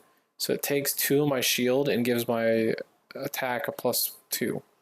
So I go back down to a 1 shield. And then now I'm boosted up to a 6. So I'm going to do 6 total damage to life. Yeah. Okay. Don't have any other way to regenerate shields, do I? No, I don't. Oh, no. It may have been a miscalculation. Oopsie. Yeah, I think I have to stay at 3. Can't do anything else. Yeah. So we'll pass with 3 open. I've got 11 life and 1 shield left.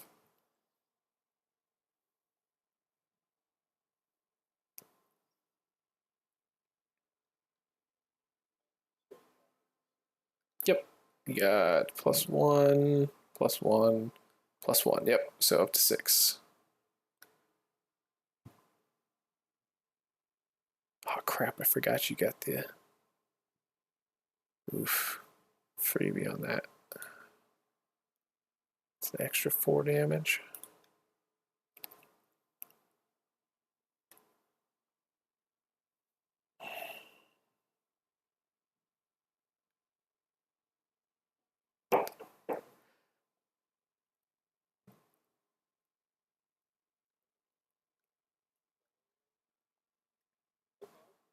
Okay. Yep.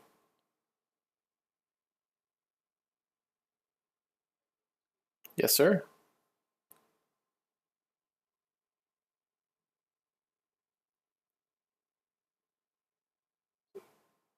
Did you get the same card?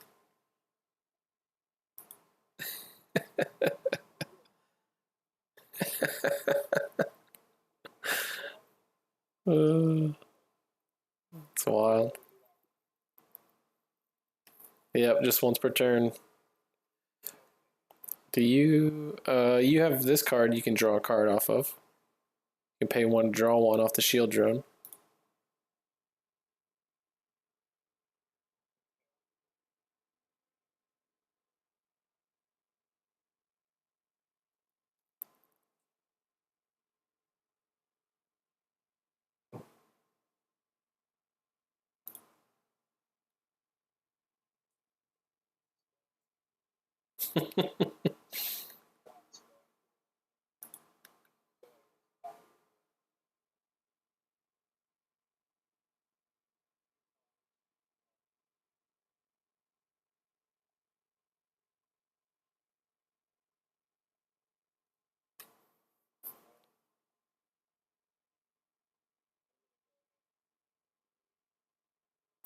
Oh yeah.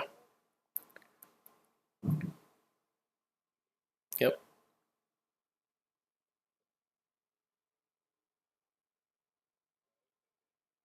Yep. You'll pay 1 to trigger the regenerate. Yep. Yep. That's like one of the only cards that has an on play cost just because it's +4.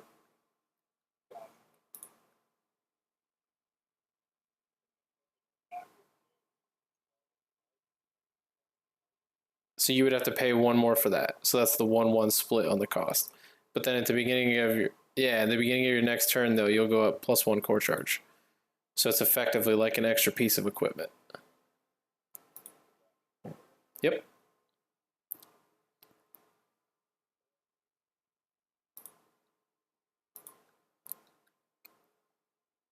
Then he started swinging.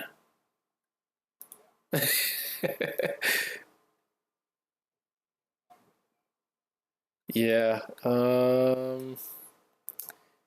I'll pay the 1 to reduce it by 4. Yeah.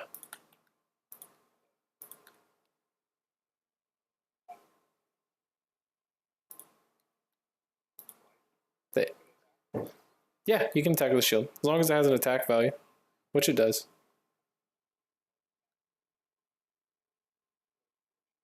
Yep. Yep. So that'll take me back down to 0. Okay.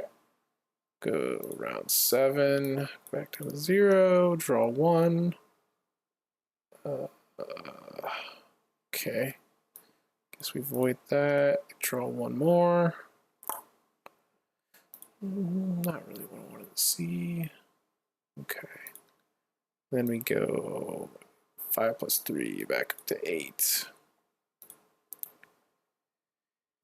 Okay. Do I want to swap?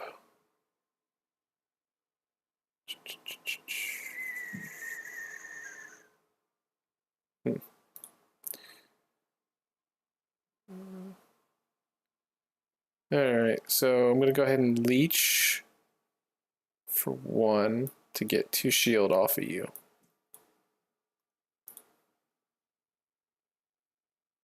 And then active main, pay 1 and regen 2 more. Go up to 4. Oh man. Oops, that's not what I wanted to do. And then I'll pay 1 to draw another card. Oh, come on, really? Oh, couldn't have drew that card to begin with. Okay. Damn it. Hamstrung, because I need at least 2 open to not just die next turn. And I still might. Got 2 and 6. Okay, gonna block 1.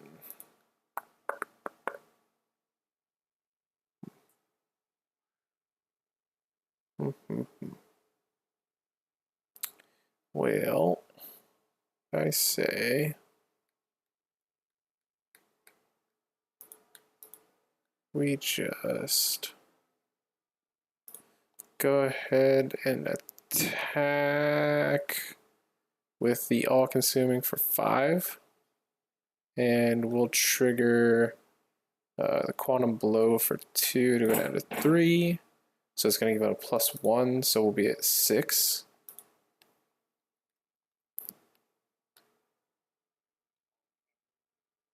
Okay.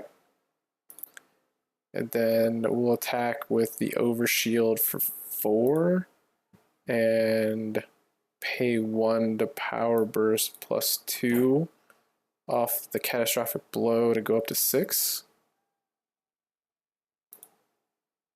Oh shit, you still had shield value left. Why did I do that? No! There's another shot. I forgot you still had shield left. I was like, oh, I'm gonna go for the kill. No, I'm not. Okay. Yep, that was... Yeah, that was a brain fart. Okay, yeah, that's all I can do. Damn it. All you, man. Go for it.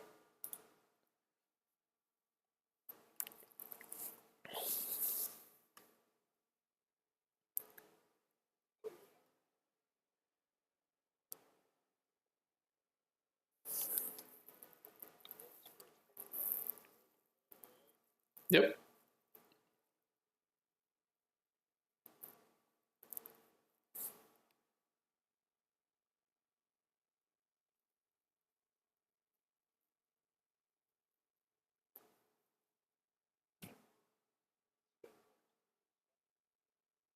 Yeah.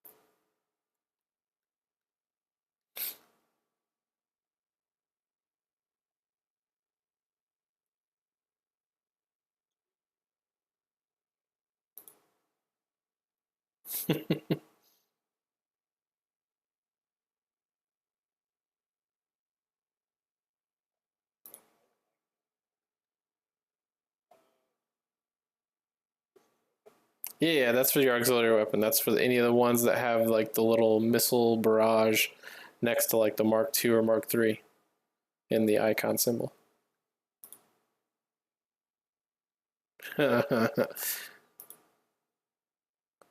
Don't like that sound. Yep, there it is. Yep.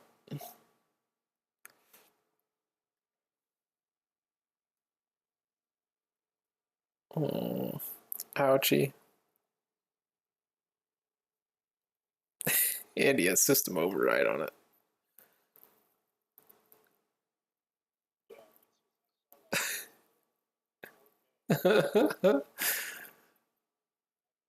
Yeah, yeah, that's very painful. Messes up my plans.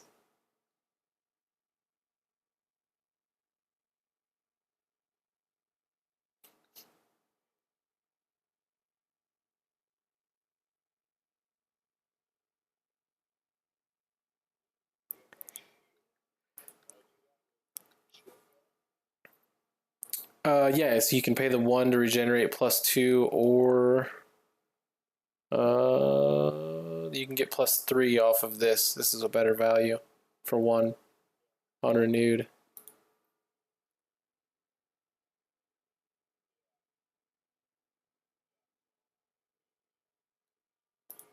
Okay.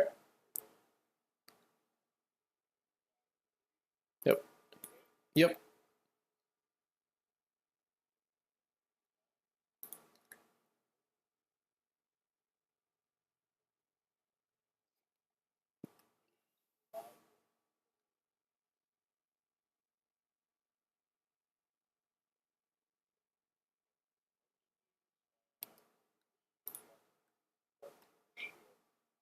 Okay, so the Aegis for 4.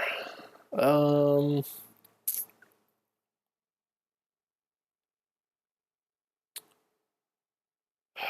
what's the play here? I think that's the only play I can do.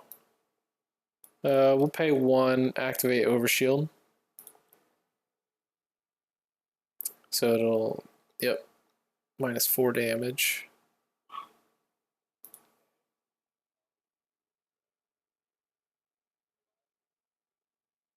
Okay, I'm gonna pay 1, activate Rootkit to disable that ability, so you can't system override me next turn. And then I will take the 3 to go down to 1. You can still attack with it. You just can't use that ability.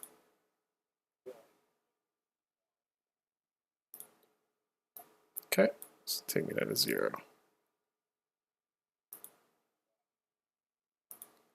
Okay.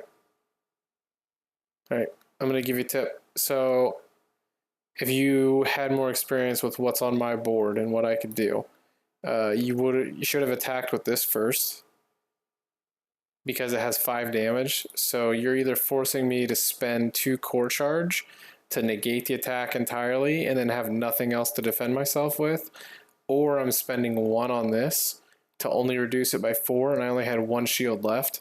So then that leaves just life open, and then you had 3 plus another 4, so you could have got 7. And if you really wanted to, you could have activated Quantum Blow to get 9. So you wouldn't have killed me, but you would have been way closer. Yeah, it's just sequencing. And I mean, it's a new game. Like, okay. Yeah. Okay, so I'm gonna draw, and then I'm gonna mulligan this card and draw 1 more. Damn it, okay. And then I go up to 8. Okay, do we do this? Yep, no problem.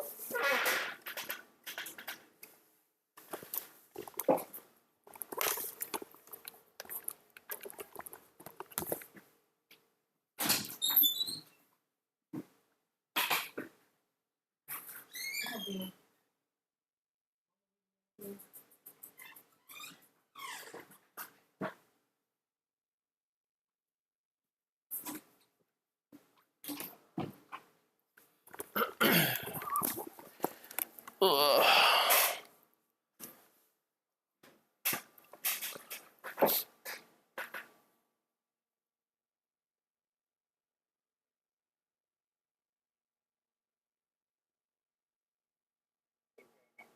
No, you're fine.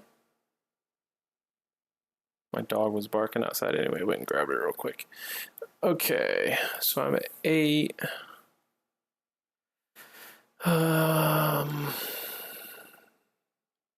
Oh, yeah, okay. All right. I'm gonna pay 5. Play down 2, 3, 4, 5. Play down my Mark IV visor. It's got an on play for free to rootkit and shut down a keyword ability. So we're gonna shut down that one for cloaking.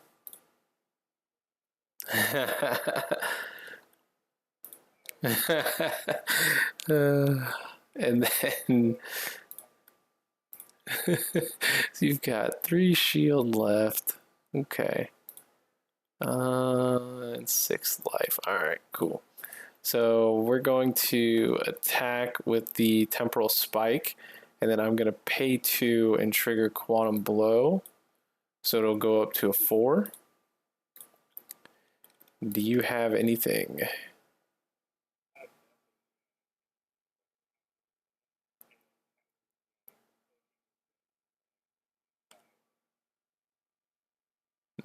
Yeah, he has one here.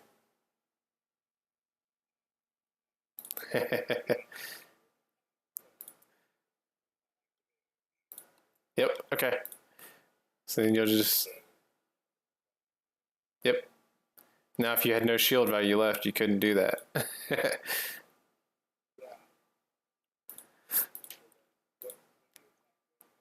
It was 4 total, so you're fine. Okay. Which I messed up. I should have done it the other way. Oh well. Nope. No, because I only had 4 total damage coming in, and it reduces damage into shields by 4. So it blanks it out. If I would have attacked for 5, it would have done 1.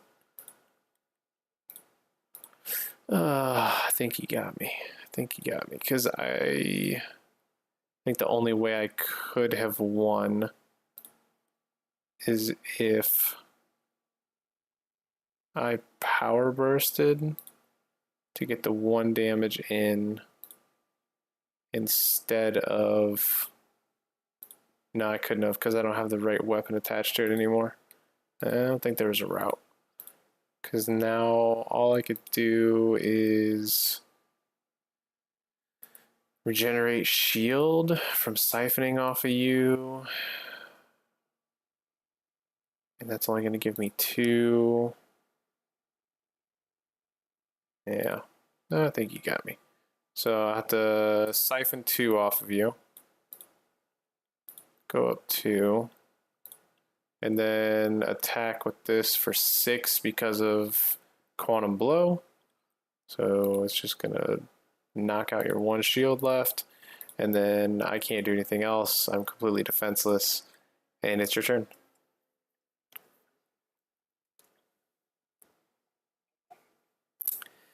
Bad sequencing.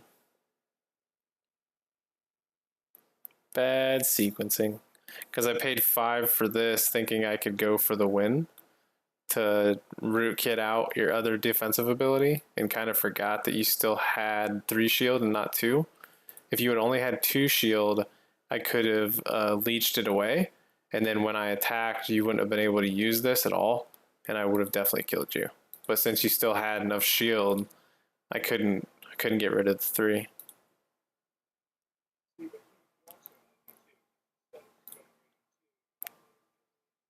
Yeah, I mean, like I said though, if you had more knowledge of the cards, you definitely would have taken the 3 and not the 2 for the same cost. So.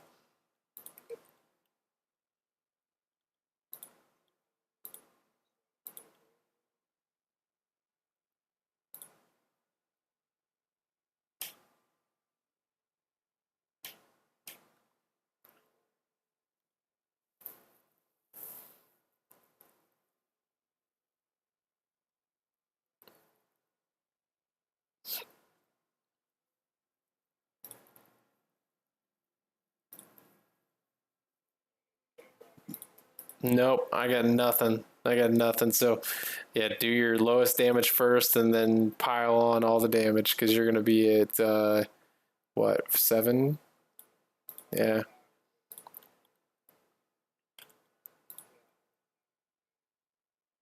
Yeah. Or wait, no, you're right. Yeah, this. Sorry, because it's a 3. I forgot you upgraded that to a Mark 4. Yeah. Yeah, so you'll knock the shield out with that.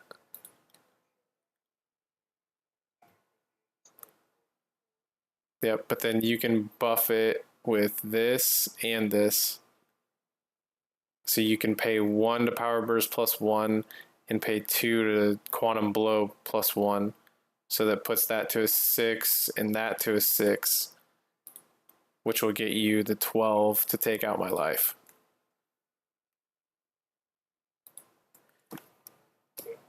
Yep.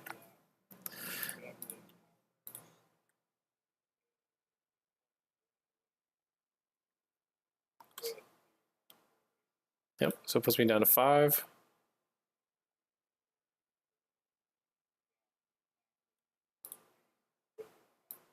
Yeah, kills me. Good game, man.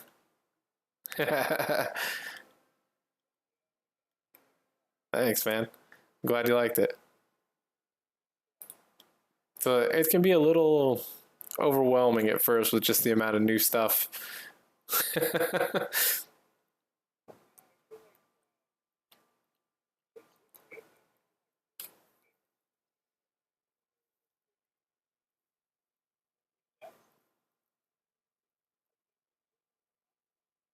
Yeah.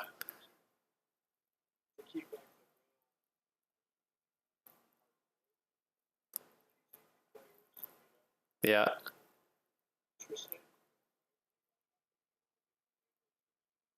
Yep.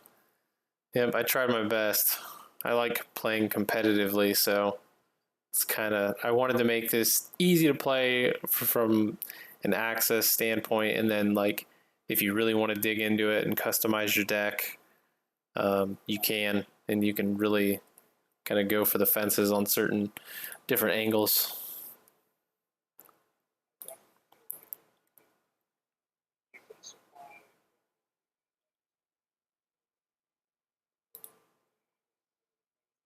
Yep.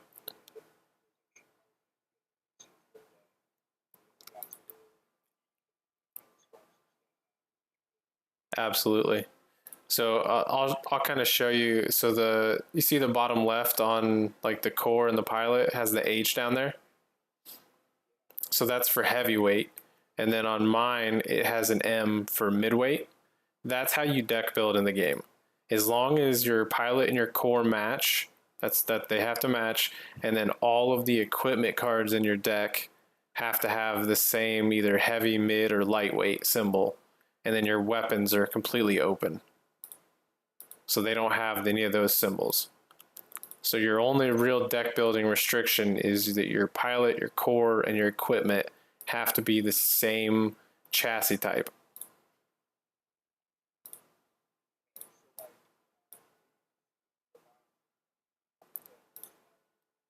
Yep, you can play that. Yeah, you can. Yep, you can play the weapons in any of the decks. The only things that are restricted are the yellow cards, and they just have to match your core and your pilot.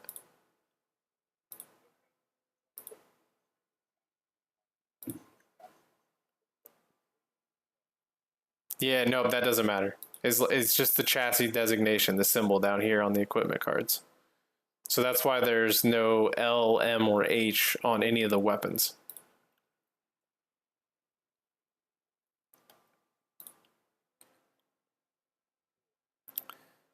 Yeah, and then the Cerberus over here, this yellow one, this has all of the other, this is from the booster set. This is the other heavyweight leader and core.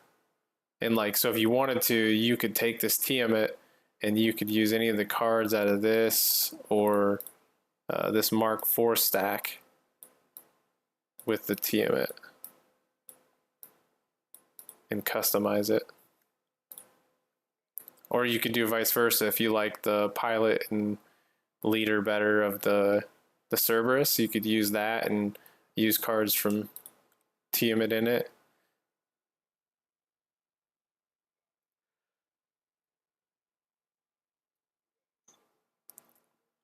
Yeah, so Basilisk and Tiamat, these two that we played tonight, they're pretty much almost entirely done. And then he's going to be working on some of the configuration and support cards that go in all the starter decks. and then he's going to move on to the Griffin and Pegasus next, which are the other two starters, and then he'll finish out these last four as we move into 2024. Yep.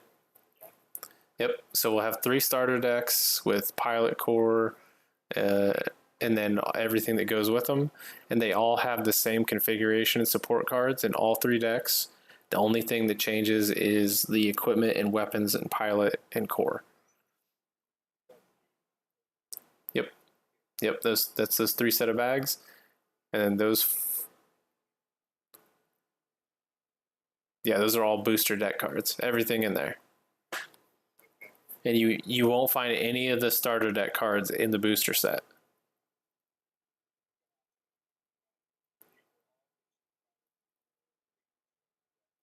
Correct.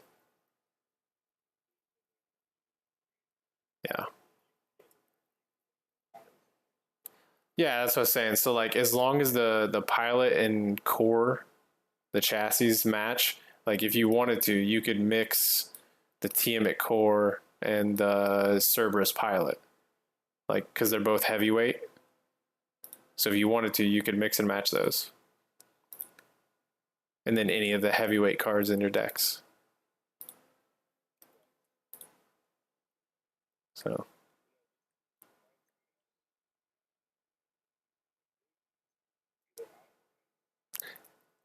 yeah, me too. I grew up on Armored Core and Front Mission and Gundam. Yeah, this took a lot of inspiration from the customization that Armored Core had when I grew up playing it as well. So yeah, that makes me happy that you said that's what it reminds you of.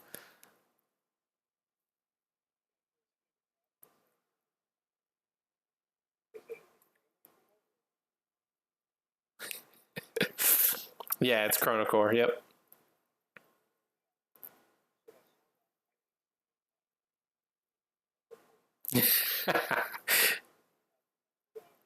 Yep. Yeah. I couldn't name it Armored Core. I don't want to get sued. I appreciate it. I like it a lot.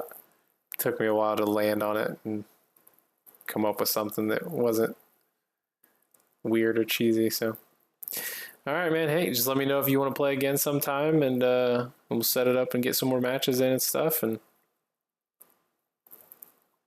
cool, cool, man. Absolutely appreciate it. I had a good time. All right, man. Take care.